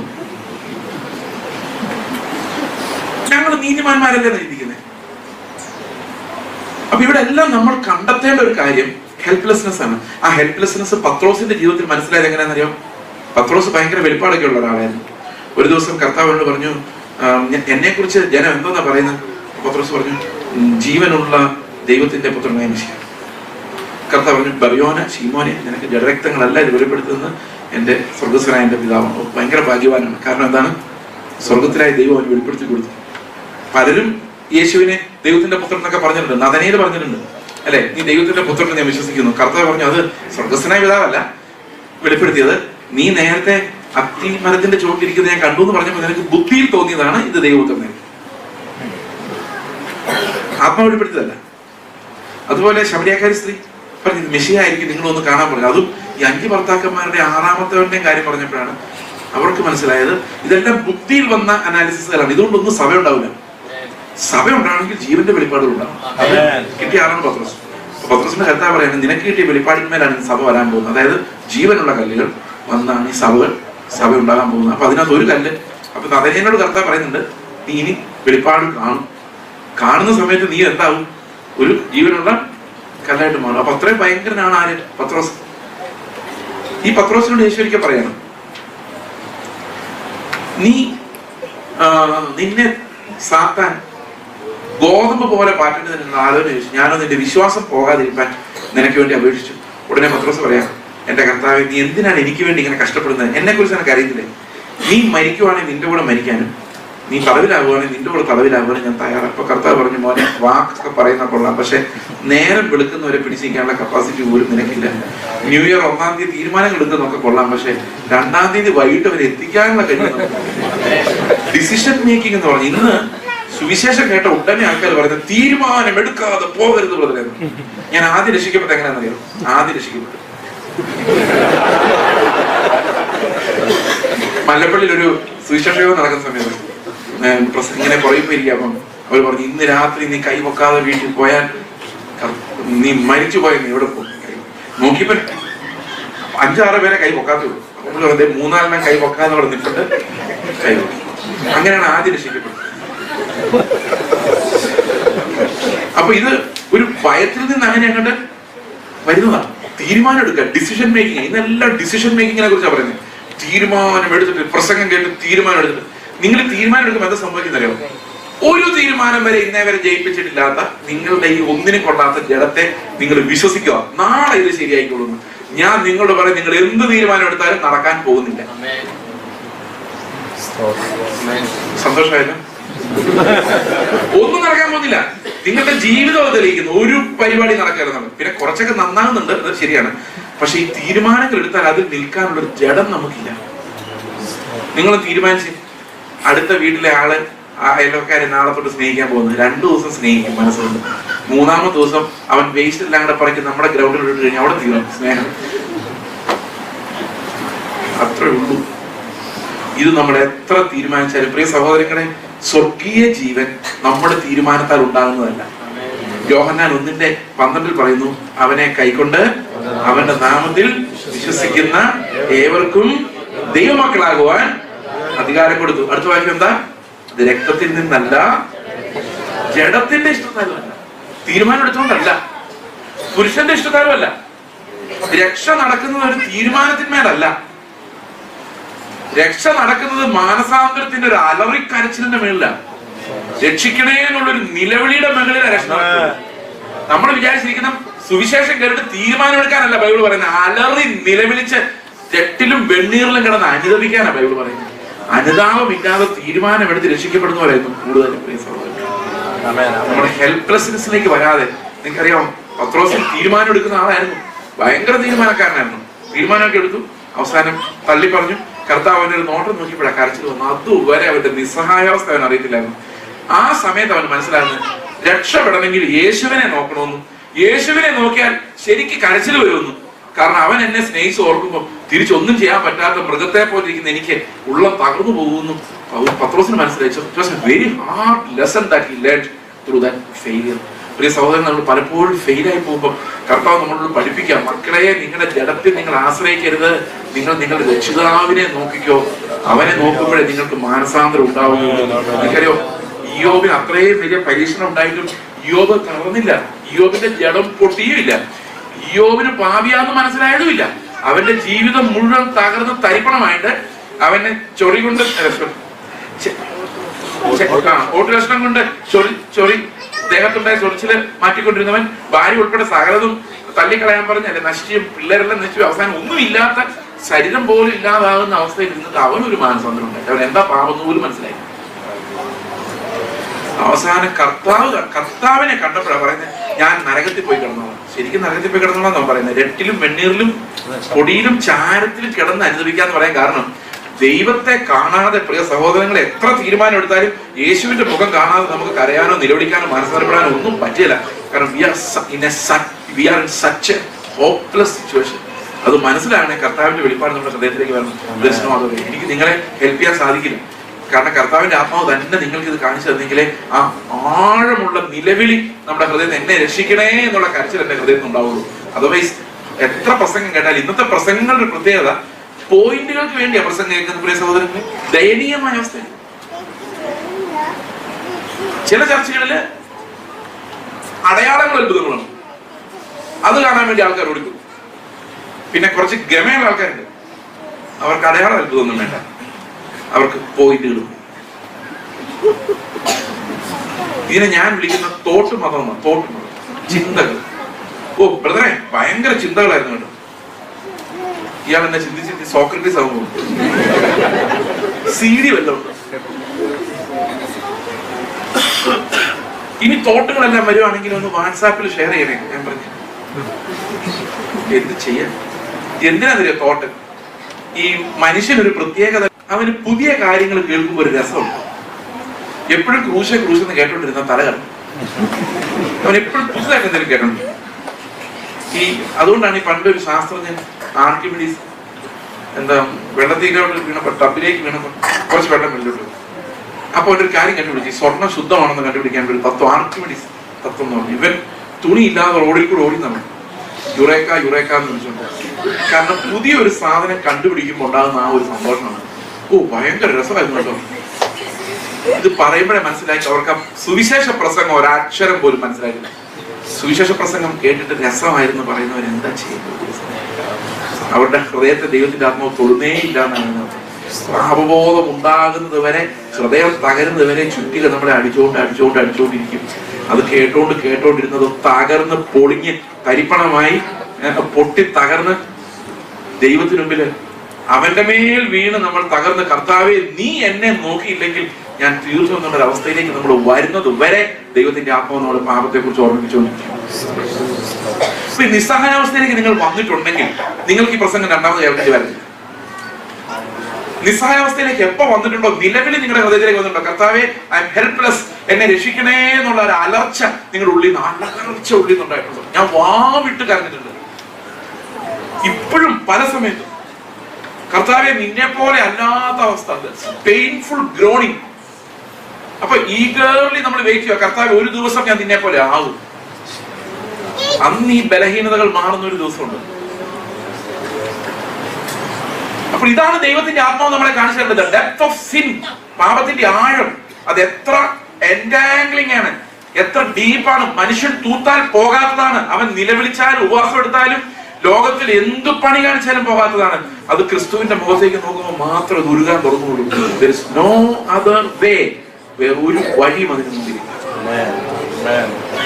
ഈ റോമാലേഖനം 7-ാം അധ്യായം ഭയങ്കരമായിട്ട് മനുഷ്യരെ കൺഫ്യൂസ് ചെയ്തിട്ടുള്ള ഒരു കാര്യവും. അതിന്റെ 7-ാം അധ്യായത്തിന്റെ 3-ാം വാക്യത്തിലാണ് കർത്താവ് അതിന്റെ സൊല്യൂഷൻ പറയുന്നത്. എങ്ങനെ നമുക്ക് രക്ഷപ്പെടാം എന്നുള്ളൊരു സൊല്യൂഷൻ പറയുന്നത്. ഞാൻ സാധാരണ പറയുന്നൊരു ഉദാഹരണം, അതുകൂടെ ഒരു 2 മിനിറ്റ് കൊണ്ട് ഞാൻ നിങ്ങളോട് പറയാം. നിങ്ങളുടെ മുമ്പിൽ ഒരു കുട്ടി എക്സാം എഴുതാൻ പോവാണ്. ആ കുട്ടിക്ക് എഴുതാൻ അറിയില്ല. 10ാം ക്ലാസ്സിൽ പഠിക്കുന്ന കുട്ടിയാണെന്ന് വിചാരിച്ചു, CBSE എക്സാം ആണെന്ന് വിചാരിച്ചു തുടങ്ങാൻ പോവാണ്. ഒരക്ഷരം പോലും ആ കൊച്ചിന് എഴുതാൻ അറിയില്ല. ഡിസ്ലെക്സിയ എന്ന് പറഞ്ഞൊരു രോഗമുണ്ട്, അറിയാമോ? രോഗം ലേണിംഗ് ഡിസോർഡർ ആണ്.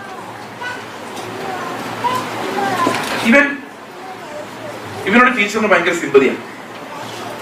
CBSE എക്സാം എന്ന് പറഞ്ഞാൽ ശരിയാവില്ല, സാധാരണ എക്സാം. ഇവന് ടീച്ചറിന് ഇവനോട് ഭയങ്കര സിമ്പതി. ഇവനെ രക്ഷപ്പെടുത്താൻ ഒരു വഴി ടീച്ചർ ആലോചിച്ചു. എന്തെങ്കിലും വഴിയുണ്ടോ? നിങ്ങൾ നോക്കിയിട്ട് ഒരക്ഷരം എഴുതാൻ അറിയില്ല, അവന്റെ പേപ്പറിൽ 1/2 മാർക്ക് ഇടാൻ പറ്റില്ല. അങ്ങനത്തെ അവസ്ഥയാണ് നമ്മൾ സാധാരണ വിശ്വസിക്കുന്നതെന്നറിയാം. ഒരു 33% മാർക്ക് ഞാൻ മേടിച്ചിട്ടുണ്ട് 100-ല്. ഒരു 2 മാർക്ക് കൂടെ കിട്ടിയാൽ ദൈവം എന്നെ അംഗീകരിക്കും. കുറച്ചുകൂടെ രാവിലെ എഴുന്നേറ്റ് പ്രാർത്ഥിച്ചൊന്ന് ബൈബിളൊക്കെ വായിച്ചു, നാളെ തൊട്ട് കുറച്ചുകൂടി ഒന്ന് സ്നേഹിച്ച്, കുറച്ചുകൂടി ഒന്ന് പ്രാർത്ഥിച്ച്, കുറച്ചുകൂടി ഒന്ന് ബൈബിൾ വായിച്ച്, പിള്ളേരുടെയൊക്കെ ദേഷ്യപ്പെടുന്നൊക്കെ ഒന്ന് നിർത്തി നടക്കുകയായിരുന്നു. ഈ 2 മാർക്ക് ഒരിക്കലും വലിയ, എപ്പം നോക്കിയാലും 2 മാർക്ക് പറ്റില്ല. പിന്നെ അവസാനം റിസൾട്ട് വരുമ്പോഴാണ് അറിയുന്നത് 2ഉം ഇല്ല, ഇതൊരു 0 ആയിരുന്നു. കാരണം നമ്മൾ വാലിയുന്നവരല്ല, കർത്താവ് വാലിയുന്നു. മനസ്സിലാകുന്നു? അപ്പൊ എല്ലാം 0 ആയിട്ട് ഇങ്ങനെ ഇരിക്കുമ്പോൾ ഇവരെ ജയിക്കാനുള്ള ഒരു വഴിയുണ്ട്. എന്താ വഴി എന്നറിയോ? അതാ റോമാലേഖനം 7:3.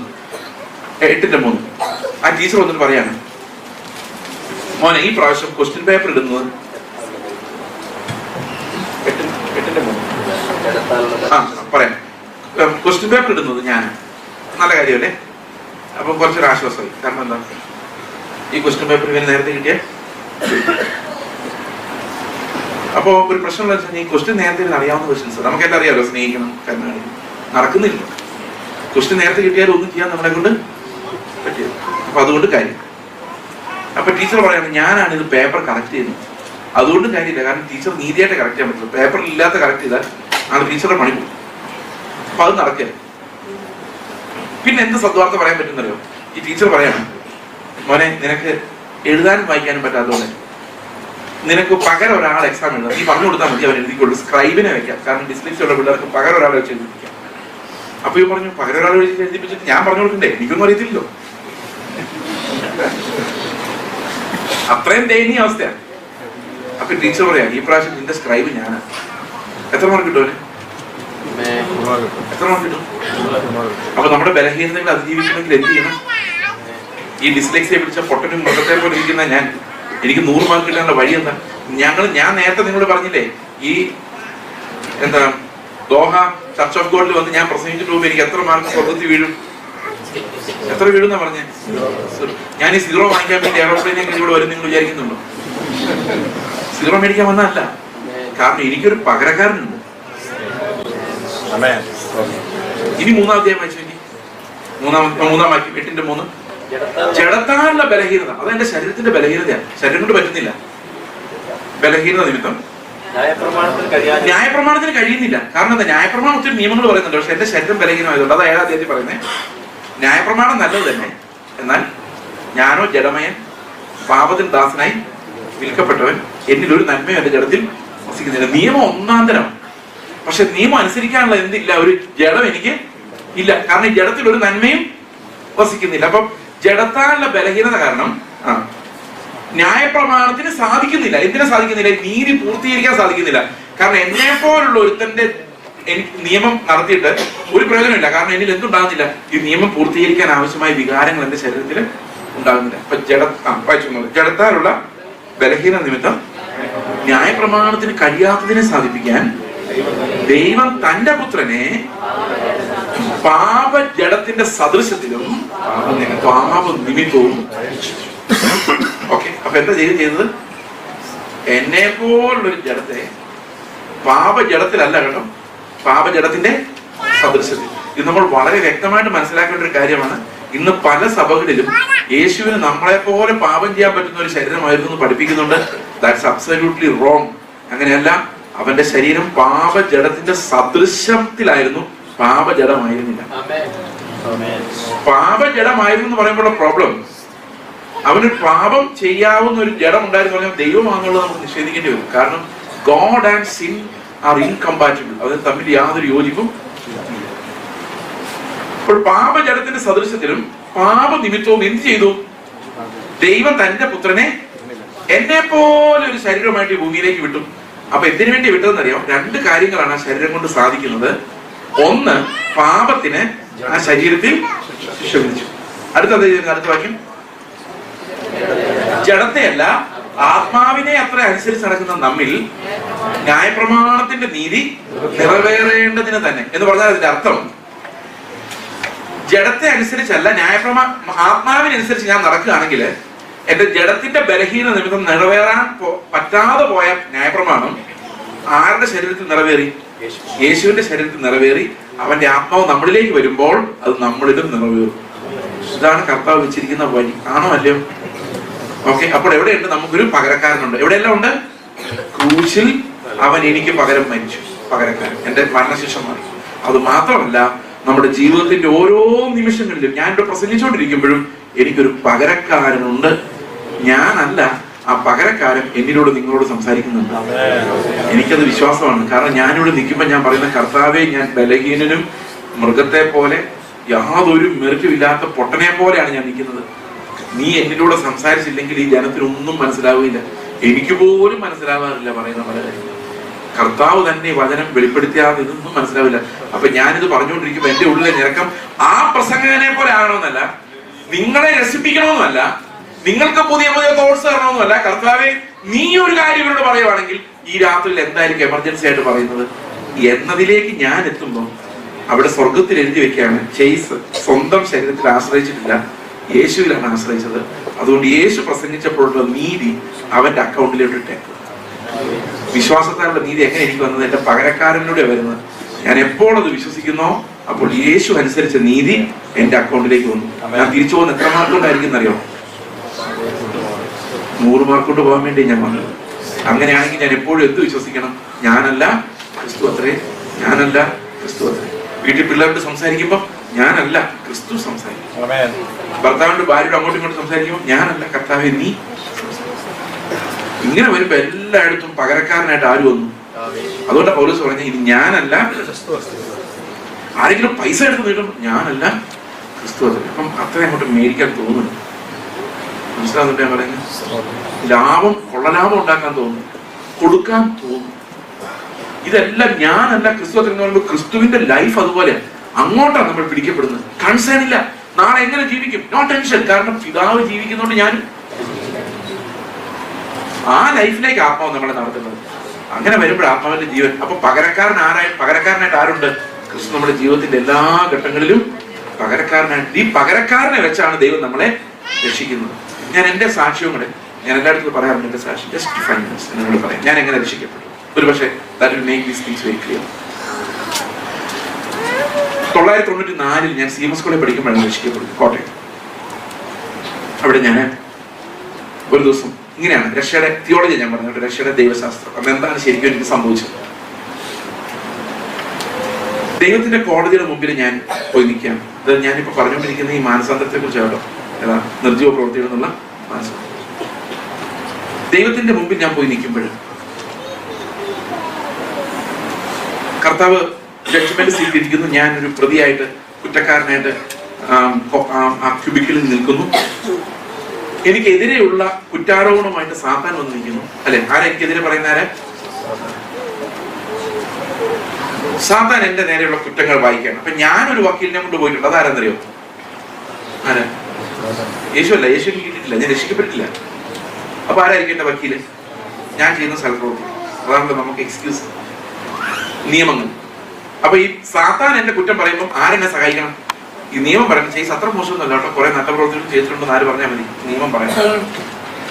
പക്ഷെ സാത്താൻ ആരോപിക്കുമ്പോൾ എനിക്കൊന്നും നിഷേധിക്കാൻ പറ്റുന്നില്ല. കാരണം സാത്താൻ പറയാണ് ഈ ചെയ്സ് എന്ന് പറയുന്ന ഒരു കൊലപാതകനാണ്.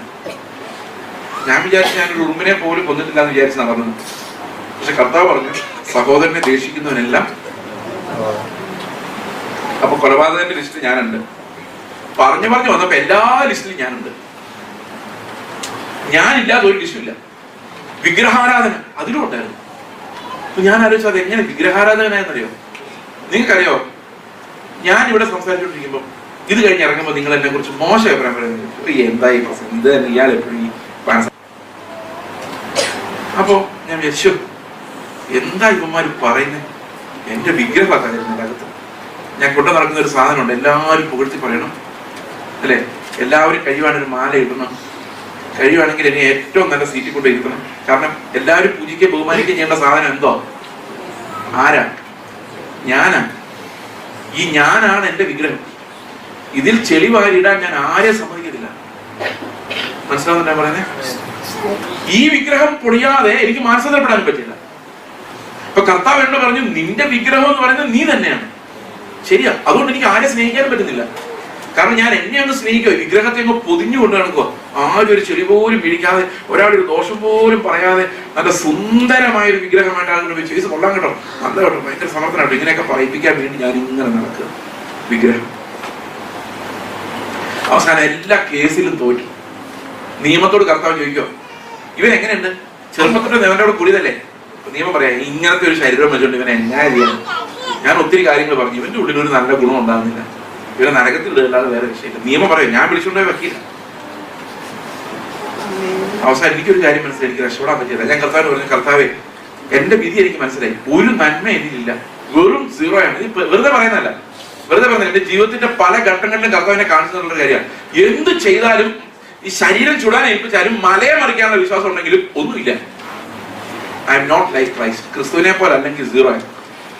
ഇപ്പൊ ഞാൻ കർത്താവിനോട് പറഞ്ഞു, കർത്താവേ, നീ എന്റെ മുഖത്തോട്ട് നോക്കിക്കൊണ്ടിരിക്കാതെ നീ എന്നെ എത്രയും പെട്ടെന്ന് നരകത്തിലോട്ട് കൊണ്ടുപോയിട്ടിട്ട് വേറൊരാൾ എടുത്തോട്ട് പോകും. ഞാൻ നരകത്തിൽ കിടന്നോളാം, കാരണം എനിക്ക് അതിൽ കൂടുതൽ ഒന്നും അർഹതയില്ല.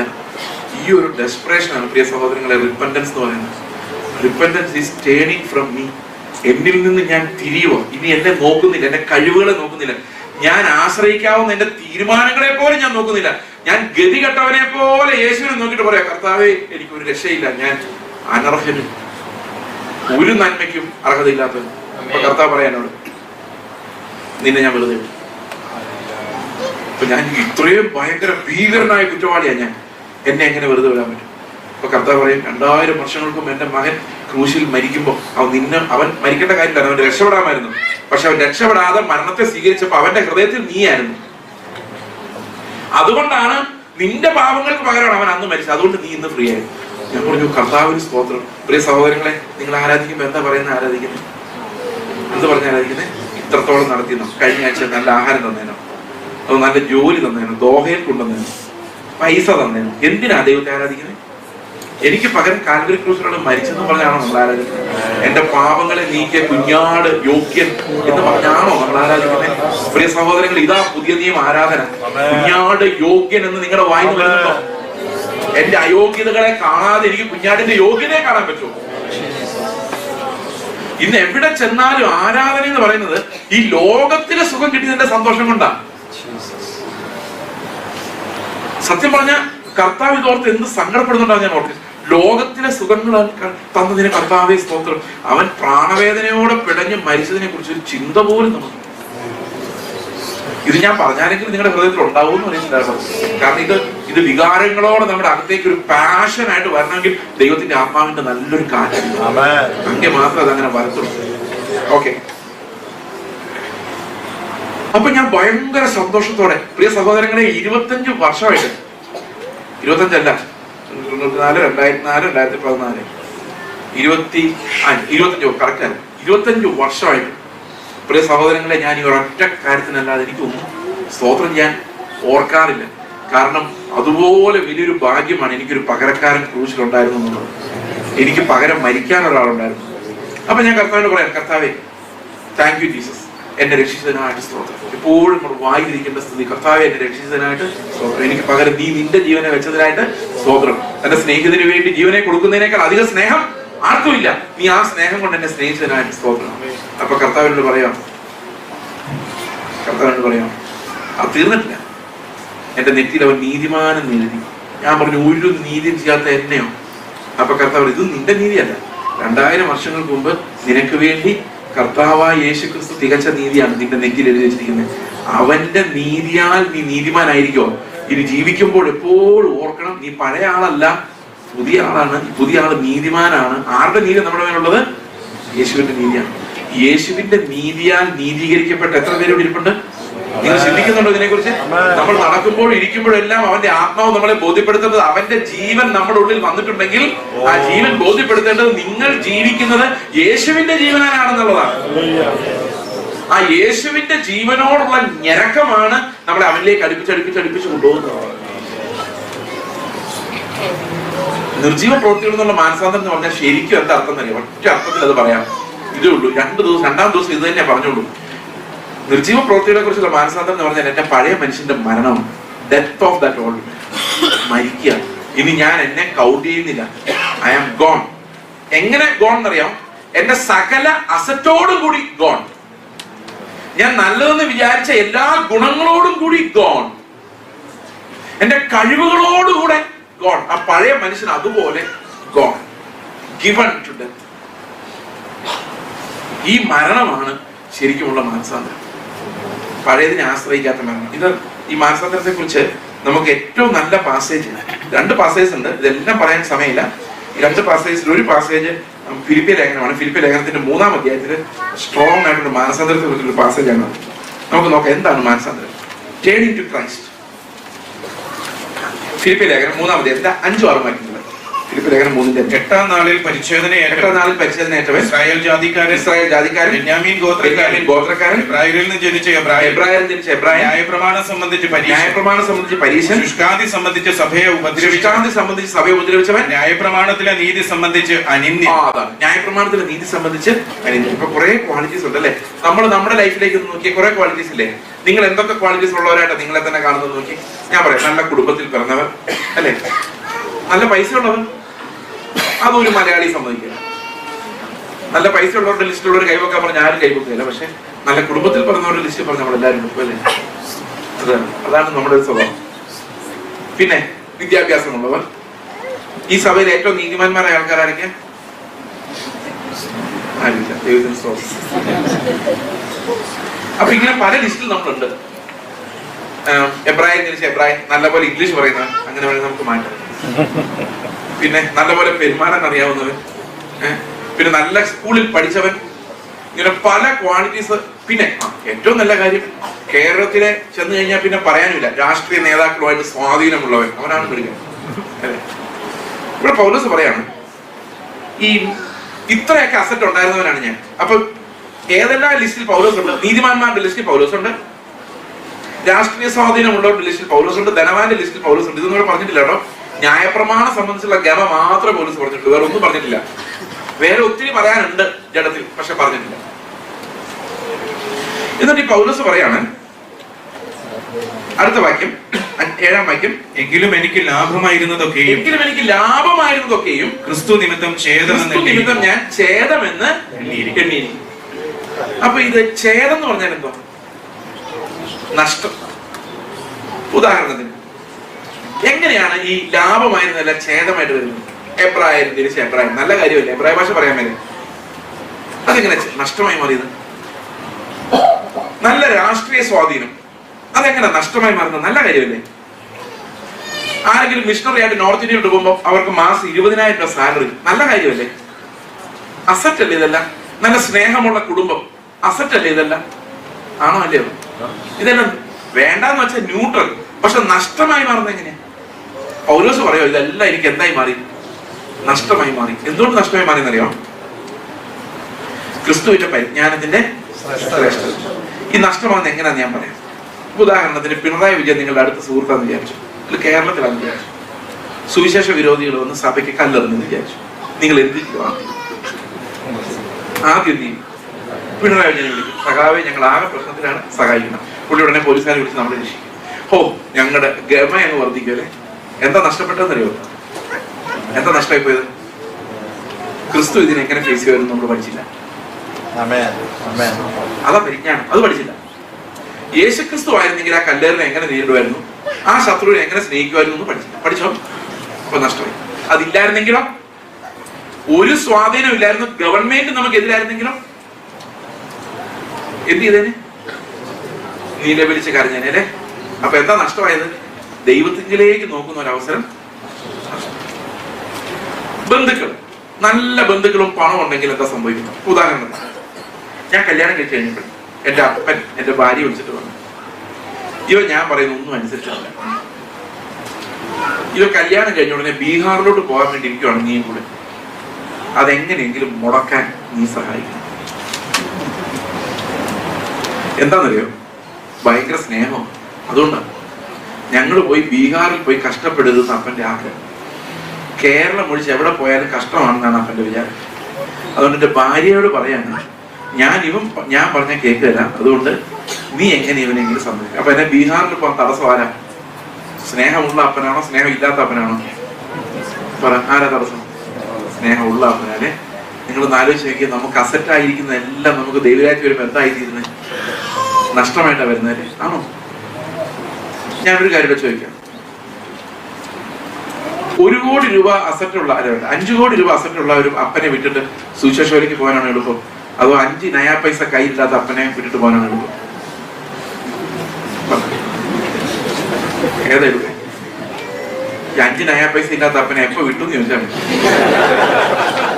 പ്രിയ സഹോദരങ്ങളെ, അസറ്റ് വർദ്ധിക്കുമ്പോൾ നമുക്ക് കർത്താവിന്റെ വേല എളുപ്പമായി വരുമല്ല, അത് തടസ്സമായി വരുമോ? യേശുവിന് ഇടുക്ക് വഴിയിൽ മാത്രം അനുഭവിക്കാൻ പറ്റുള്ളൂ, വിശാലമായ വഴിയിൽ അവൻ അനുഭവിക്കാൻ പറ്റിയല്ല. അതുകൊണ്ട് ഇത് കണ്ടെത്തുന്നവർ ചുരുക്കം എന്ന് പറയുന്നത്. അത് മാത്രമല്ല, ഇടുക്ക് വഴി നിങ്ങൾക്ക് തിരഞ്ഞെടുക്കാനും പറ്റിയല്ല. എന്താണ് നിങ്ങൾ ഉപേക്ഷിക്കേണ്ടതെന്ന് തീരുമാനിക്കാൻ പോലും നിങ്ങളെ കൊണ്ട് പറ്റിയല്ല. അതുപോലും കർത്താവ് തീരുമാനിക്കണം. അതാണ് അവന്റെ രാജത്വവും പ്രഭുത്വവും. നിങ്ങൾ ഈ പ്രസംഗം കേട്ട് വിചാരിക്കണം കുറെ സ്വത്തങ്ങ് വിട്ടേക്കാം, അതുകൊണ്ടും കാര്യമില്ല. സ്വത്ത് വിട്ടെന്നുള്ള ഗമയം പറഞ്ഞുകൊണ്ട് പിന്നെ നടക്കും ജീവിതകാലം പോലെ. ദൈവത്തിന്റെ കൃപയില്ലാതെ ഒന്നും ചെയ്യാൻ പറ്റാത്തൊരു ജീവിതമാണ് ക്രിസ്ത്യൻ ജീവിതം. ആ ക്രൈസ്റ്റ് എലോൺ എക്സ്പീരിയൻസിനോട് നമ്മൾ വരുന്നത് വരെ ആ കൃപയുടെ സൗന്ദര്യം നമുക്ക് ഒരിക്കലും മനസ്സിലാക്കില്ല. അസറ്റുകളെല്ലാം കൗണ്ട് ചെയ്ത് കർത്താവേ ഇതിന് സ്തോത്രം എന്ന് പറയുന്നതിന് പകരം ദൈവമേ നിന്റെ പുത്രനെ തന്നെ എന്നെ വെളിപ്പെടുത്തി തന്നതിനായിട്ട് സ്തോത്രം എന്ന് പറയുമ്പോൾ നമ്മൾ എവിടെ നിന്ന് എങ്ങോട്ട് തിരിഞ്ഞു?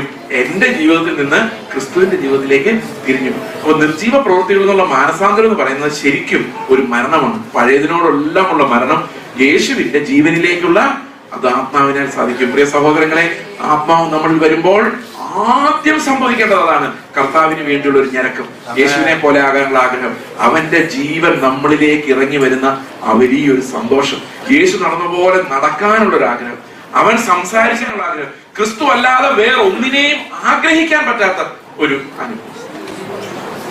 പ്രിയ സഹോദരങ്ങളെ, കഴിഞ്ഞ ദിവസം ഞാനൊരു ഹൈന്ദവ സഹോദരിയുമായിട്ട് സംസാരിച്ചു. ഹൈന്ദവ മാർഗത്തിൽ വിശ്വാസം. അപ്പോ ആ കുട്ടി എന്നോട് പറഞ്ഞു, എനിക്ക് കർത്താവിൽ വന്ന ശേഷം എനിക്ക് യേശു അല്ലാതെ വേറെ ഒരു സന്തോഷവും തോന്നുന്നില്ല. വീട്ടുകാരെ കുറിച്ച് ഓർക്കുമ്പോഴോ ഭർത്താവിനെ കുറിച്ച് ഓർക്കുമ്പോഴോ എന്തെങ്കിലും ലോകപരമായ കാര്യങ്ങളെ കുറിച്ച് ഓർക്കുമ്പോഴോ ഒരു സന്തോഷവും തോന്നുന്നില്ല. അപ്പൊ ഞാൻ ആദ്യം വിചാരിച്ചതിൽ കുഴപ്പമാണോ? അപ്പൊ ഞാൻ വിചാരിച്ചു, ഭർത്താവ് വേണമല്ലോ, ഭർത്താവിന് സന്തോഷം തോന്നണ്ടേ? അല്ലേ? തോന്നണ്ടേ? അല്ലേ? ഭാര്യയിൽ സന്തോഷം തോന്നണ്ടേ? വേണ്ടേ? വേണമല്ലോ, അല്ലേ? ഇതൊന്നും വേണ്ടെന്ന് പറഞ്ഞ് കർത്താവ് എന്ന് പറഞ്ഞാൽ എന്തോ പ്രശ്നമില്ലേ? ഞാൻ അങ്ങനെ തന്നെ വിചാരിച്ചു. ഞാൻ പറഞ്ഞു, ഭർത്താവിന്റെ സ്ഥാനത്ത് ഭർത്താവുണ്ട്, അപ്പന്റെ സ്ഥാനത്ത് അപ്പനുണ്ട്, അവരെല്ലാം വേണം, പക്ഷെ കർത്താവ് ആണ് ഏറ്റവും പ്രധാനം എന്നൊക്കെ പറഞ്ഞ് ഞാൻ വലിയ ഉപദേശം കൊടുത്തു. ആ കുട്ടി അങ്ങനെയാണോ അങ്ങനെ എന്നൊക്കെ ചോദിച്ചു. രാവിലെ എഴുന്നേറ്റപ്പോ കർത്താവിനോട് ചോദിച്ചൊരു ചോദ്യം ഇത്രേ ഉള്ളൂ, ഞാൻ നിന്റെ എല്ലാ സന്തോഷവുമായി മാറിയാൽ നിനക്ക് എന്തെങ്കിലും വിരോധമുണ്ടോ? ഒറ്റ ചോദ്യം.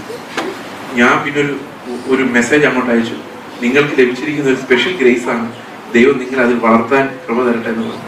പ്രിയ സഹോദരങ്ങളെ, ഈ നമുക്ക് കർത്താവിനെ വേണ്ടെങ്കിലും എനിക്ക് കർത്താവ് മാത്രം മതി എന്ന് പറയുന്ന ഒത്തിരി ആൾക്കാരെ ദൈവം അവിടെ ഇവിടെയൊക്കെ എഴുന്നേൽപ്പിക്കുന്നു. അപ്പോഴെല്ലാം നമ്മൾ എന്ത് ചെയ്തോണ്ടിരിക്കുന്നറിയോ? ഈ ലോകത്തിൽ എന്തെങ്കിലും തന്നതിന് സ്തോത്രം പറഞ്ഞു നാളെ ചോദിച്ചുകൊണ്ടിരിക്കും. ഏറ്റവും വിലയേറിയ ധനം അവൻ തന്നത് നമുക്ക് മനസ്സിലാവുകയുമില്ല. പ്രിയ സഹോദരങ്ങൾ, ഇതാണ് നിർജീവ പ്രവൃത്തികൾ എന്നുള്ള മാനസാന്തരം എന്ന് പറഞ്ഞാൽ യേശു ഇല്ലാത്ത എല്ലാ അവസ്ഥകളും നമുക്ക് അറപ്പായിട്ട് മാറുന്ന അത് അടിസ്ഥാനമാണ്. എബ്രായ ലേഖനം 6:1 പറയുന്ന നിർജീവ പ്രവൃത്തികളെ കുറിച്ചുള്ള മാനസാന്തരം എന്ന് പറയുന്നത് ദാറ്റ്സ് ഓൺലി എ ഫൗണ്ടേഷൻ. അതിന്റെ മുകളിൽ നിന്നാണ് നമ്മൾ എങ്ങോട്ട് പോകുന്നത്? പരിജ്ഞാനത്തിലേക്ക് പോകുന്നത്. അപ്പൊ പരിജ്ഞാനത്തിലേക്ക് പോകണമെങ്കിൽ ഈ അടിസ്ഥാനം ഉറച്ചില്ലെങ്കിൽ വീണ്ടും നമ്മൾ ഈ പ്രവൃത്തികളാൽ, വെറും പ്രവൃത്തികൾ എന്നുള്ള മാനസാന്തരം അല്ലാതെ ക്രൂശിൽ പഴയ മനുഷ്യൻ തീർന്നു പോകുന്ന, കുടമുടഞ്ഞു പോകുന്ന, പരിമളതൈലത്തിന്റെ വാസന എല്ലായിടത്തും പകരുന്ന തരത്തിൽ പഴയ കുടം ഉടഞ്ഞു പോകുന്ന ആ മാനസാന്തരത്തിലേക്ക് നമ്മൾ വരില്ല. ഓക്കെ, അപ്പോൾ ഈ നിർജീവ പ്രവൃത്തികൾ എന്നുള്ള മാനസാന്തരം എന്ന് പറയുന്നതിന്റെ അടുത്ത തലമാണ് ഫെയ്ത്ത് എന്നുള്ള വിശ്വാസം. അടുത്ത വാക്യം എന്താ? ദൈവത്തിങ്കലെ വിശ്വാസം. അപ്പൊ നിർജീവ പ്രവർത്തിയിൽ നമ്മൾ എപ്പം മാനസാന്തരപ്പെടുന്നു അപ്പൊ നമ്മുടെ കയ്യിൽ ഒന്നുമില്ല, എല്ലാ അസറ്റും തീർന്നു, ഫുള്ളി തീർന്നു. ഈ ഫുൾ അസറ്റും തീർന്നു കഴിയുമ്പോൾ നമുക്ക് രക്ഷയില്ല. എന്താ ചെയ്യേണ്ടതെന്ന് അറിയാൻ വയ്യ, നിസ്സഹായാവസ്ഥയാണ്. നിസ്സഹായാവസ്ഥയാകുമ്പോൾ നമുക്ക് എന്ത് വേണം? ഒരു പകരക്കാരനെ നമ്മൾ അന്വേഷിക്കും.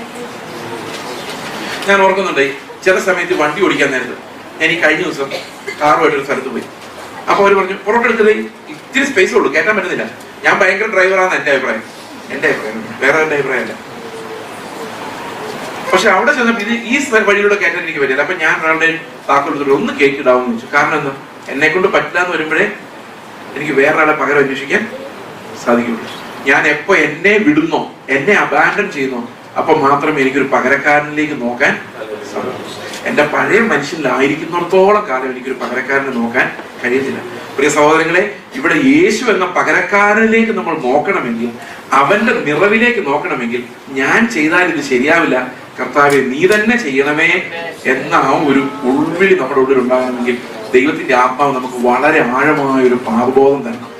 നിർജീവ പ്രവൃത്തികളിൽ നിന്നും ആ ജീവനില്ലാത്ത അവസ്ഥയെക്കുറിച്ചും നമുക്ക് ഞരക്കം ഉണ്ടായെങ്കിൽ മാത്രമേ നമുക്ക് കർത്താവിന്റെ ജീവനിലേക്ക് ഒരു ആഗ്രഹത്തോടെ നോക്കാൻ സാധിക്കൂ.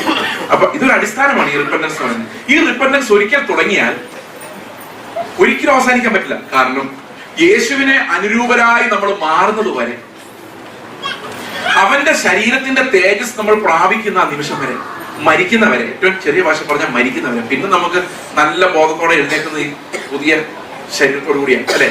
അപ്പോ ആ മരണം വരെ നമ്മുടെ ജീവിതത്തിൽ ഈ കരച്ചിൽ ഉണ്ടായിക്കൊണ്ടിരിക്കണം. എന്താ കരച്ചില്? കർത്താവേ ഞാനല്ല, ഇനി ഞാനല്ല, ഞാൻ എവിടെയാണ്? I am on the cross. നീ എന്നിലൂടെ ജീവിക്കണം. പ്രസംഗിക്കുമ്പോ ഞാൻ സംസാരിക്കരുത്, നീ സംസാരിക്കണം. ഓക്കെ, വർത്താനം പറയുമ്പോ ഞാൻ വർത്താനം പറയരുത്, നീ വർത്താനം പറയും. ഇതാണ് ഫെയ്ത്ത് എന്ന് പറയുന്നത്. അപ്പൊ എന്നെ ഉപേക്ഷിക്കുന്നത് മാനസാന്തരവും യേശുവിലേക്ക് നോക്കുന്നത് വിശ്വാസവുമാണ്. വിശ്വാസ ജീവിതം എന്ന് പറഞ്ഞാൽ, ഞങ്ങൾ സാധാരണ വിശ്വാസ ജീവിതം എന്നൊക്കെ പറയുന്നത് എന്താണെന്നറിയോ? മിഷണറി എന്താ വിശ്വാസ ജീവിതം എന്ന് പറഞ്ഞാൽ? നിങ്ങൾ എങ്ങനെയാ ബ്രദറെ ജീവിക്കുന്നത്? മിഷണറിമാർ സാധാരണ ചോദിക്കുന്ന ചോദ്യം. ഞങ്ങൾ പറയുന്ന ഉത്തരം എന്താണെന്നറിയോ? വിശ്വാസത്താരാ ബ്രദറെ. എന്താ വിശ്വാസം? നിങ്ങൾ അധ്വാനിച്ച് പൈസ ഉണ്ടാക്കുന്നു, വിശ്വാസം എന്ന ചൂണ്ടയിട്ട് ഞങ്ങൾ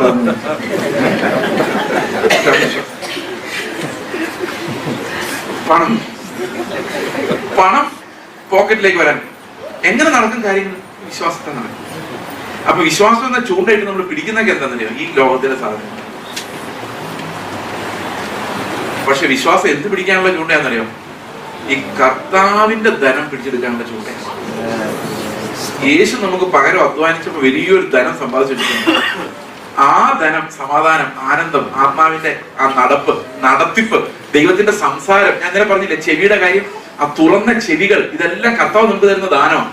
ഇത് പുതിയ ജീവനിൽ നിന്ന് വരുന്ന ദാനമാണ്. അതാണ് നമ്മൾ വിശ്വാസത്താൽ ചോദിക്കേണ്ടത്. കർത്താവേ, ജീവിതം അവസാനിക്കുന്ന നിമിഷം വരെ, എന്റെ ശരീരത്തിൽ ശ്വാസമുള്ളിടം വരെ നീ നടന്ന വഴിയെ നടക്കാൻ എന്തുമാത്രം ആത്മനിറവ് എനിക്ക് വേണം. അത്രയും ആത്മാവിനെ നീ തന്നിട്ടല്ലാതെ എന്റെ ഞരക്കം അവസാനിക്കില്ല. ഇങ്ങനെ പിടിച്ചു വെച്ച് പ്രാർത്ഥിക്കേണ്ടത് ആത്മനിറവിന് വേണ്ടിയാണ്, ഒന്നിനും വേണ്ടി നിങ്ങൾ പ്രാർത്ഥിക്കുക അല്ലെ. ഞാൻ സാധാരണ പറയാറുണ്ട്, എന്റെ മകൻ വന്നതിനോട് ചോദിക്കാം, പപ്പ നാളത്തെ ബ്രേക്ക്ഫാസ്റ്റ് രാവിലെ തരണേ. തരാണോ മോനെ? 5 മിനിറ്റ് കഴിയുമ്പോൾ പിന്നെ വന്നു, പപ്പ നാളത്തെ ബ്രേക്ക്ഫാസ്റ്റ് തരാണോ? പിന്നെ വന്നു, പപ്പ നാളത്തെ ബ്രേക്ക്ഫാസ്റ്റ്. ഒരു 25 പ്രാവശ്യം ഒരു ദിവസം പറഞ്ഞാൽ അവൻ എനിക്ക് വിശ്വാസം ഉണ്ടെന്നാണോ ഇല്ലെന്നാണോ അതിനർത്ഥം? ഉണ്ടെന്നാണോ ഇല്ലെന്നാണോ? ഇല്ലെന്നാണ്. നിങ്ങളുടെ പിതാവ് നിങ്ങൾക്ക് എന്താ വേണ്ടത് നിങ്ങൾ പറയുന്നതിന് മുമ്പേ അറിയുന്നു. അതുകൊണ്ട് ജാതികളെ പോലെ എന്ത് തിന്നും എന്ത് കുടിക്കും എന്നുള്ളതിനെ കുറിച്ച് വിചാരപ്പെട്ടിരുന്നാൽ ദൈവരാജ്യം അന്വേഷിക്കാൻ നമുക്ക് സാധിക്കില്ല. അതുകൊണ്ട് എന്ത് ചോദിക്കണം കർത്താവിനോട്? കർത്താവെ, നിന്നെ പോലെ നടക്കാൻ, നീ നടന്ന നടപ്പ് നടക്കാൻ, നീ ദൈവത്തെ പ്രസാദിപ്പിച്ച പോലെ, പിതാവിനെ പ്രസാദിപ്പിച്ചതുപോലെ പിതാവിനെ പ്രസാദിപ്പിക്കാൻ എന്തുമാത്രം ആത്മനിറവ് എനിക്ക് ആവശ്യമാണോ അത്രയും ആത്മാവിന് എനിക്ക് തന്നിട്ടല്ലാതെ ഞാൻ ഈ പ്രാർത്ഥനയിൽ എഴുന്നേക്കില്ല. അങ്ങനെ ഒന്ന് പിടിവെച്ച് നോക്കി. നമ്മുടെ സഭകളിലെല്ലാം ഈ കർത്താവിന്റെ ആ ഒരു പരിമളം, ജീവന്റെ സൗന്ദര്യം നമ്മുടെ കുഞ്ഞുങ്ങളിൽ ഉണ്ടാവുന്നത് മനസ്സിലാക്കാൻ സാധിക്കും. ഈ സഹോദരങ്ങൾ, എവിടെ നോക്കിയാലും വേദപുസ്തകത്തിൽ നമ്മൾ കാണുന്നത് ഈ കർത്താവ്, ക്രൂശിതനായ ക്രിസ്തുവിന്റെ ആ സൗന്ദര്യമാണ്. അത് നമ്മളെ മോഹിപ്പിക്കുന്നില്ലെങ്കിൽ അവന്റെ ആത്മാവല്ല നമ്മളെ നടത്തുന്നത്. ഇത് നിങ്ങൾ കേൾക്കുമ്പോൾ നിങ്ങളുടെ ഹൃദയത്തിൽ കർത്താവിനോടുള്ള ആഗ്രഹം ഉണ്ടാകുന്നില്ലെങ്കിൽ അവന്റെ ആത്മാവല്ല നിങ്ങളുടെ ഉള്ളിലുള്ളത്. നിങ്ങളുടെ ഉള്ളിലുള്ളത് ലോകത്തെ നടത്തുന്ന ആത്മാവാണ്. അതിനോടാണ് മോഹമെങ്കിൽ പ്രിയ സഹോദരങ്ങളിൽ നിന്ന് വിശ്വാസം വഴിതെറ്റി പോയിരിക്കുന്നത്, മാനസാന്തരം ശുഷ്കമായി പോയിരിക്കുന്നത്, ഇതെല്ലാം ഈ ലോകത്തിന്റെ ആത്മാവ് നമ്മുടെ സഭകളിൽ ശക്തമായി വ്യാപരിക്കുന്നത് കൊണ്ടാണ്. ദൈവം തരുന്നത് നമുക്ക് മതി, പക്ഷേ യേശുവിന്റെ അവകാശങ്ങൾ ഒന്നും വിട്ടുപോകരുത്. അവൻ നമുക്കായി സമ്പാദിച്ച അവകാശങ്ങളിലേക്ക് നമുക്ക് കടന്നേ പറ്റൂ. അപ്പോൾ മാനസാന്തരം എന്ന് പറയുമ്പോൾ that's not a one time experience, അത് ജീവിതകാലം മുഴുവൻ. ഇന്നും നിങ്ങൾ മാനസാന്തരത്തിലാണോ എന്ന് നിങ്ങൾ വിശ്വസിക്കണം. Are you trusting in your own works or are you looking at Christ? ക്രിസ്തുവിലേക്ക് നോക്കുക. ഇന്ന് ഞാൻ പറയേണ്ട വാക്കുകളുടെ ഭംഗിയിലേക്കല്ല, കർത്താവ് നിങ്ങളിൽ ചെയ്യേണ്ട ക്രിയകളിലേക്കാണ് ഞാൻ നോക്കുന്നത്. എനിക്ക് ഇടർച്ച വരാം, അല്ലെ, ഞാൻ ദുർബലനായ മനുഷ്യനാണ്. പക്ഷെ ദൈവത്തിന്റെ ആത്മാവ് ഇതിനിടയിലൂടെ നിങ്ങളോട് എന്റെ ദുർബലതയെ കവർ ചെയ്യുന്ന ദൈവത്തിന്റെ ആത്മാവ് നിങ്ങളോട് സംസാരിച്ചുകൊണ്ടേയിരിക്കണം. അതുകൊണ്ട് നമുക്ക് പ്രാർത്ഥിക്കാം.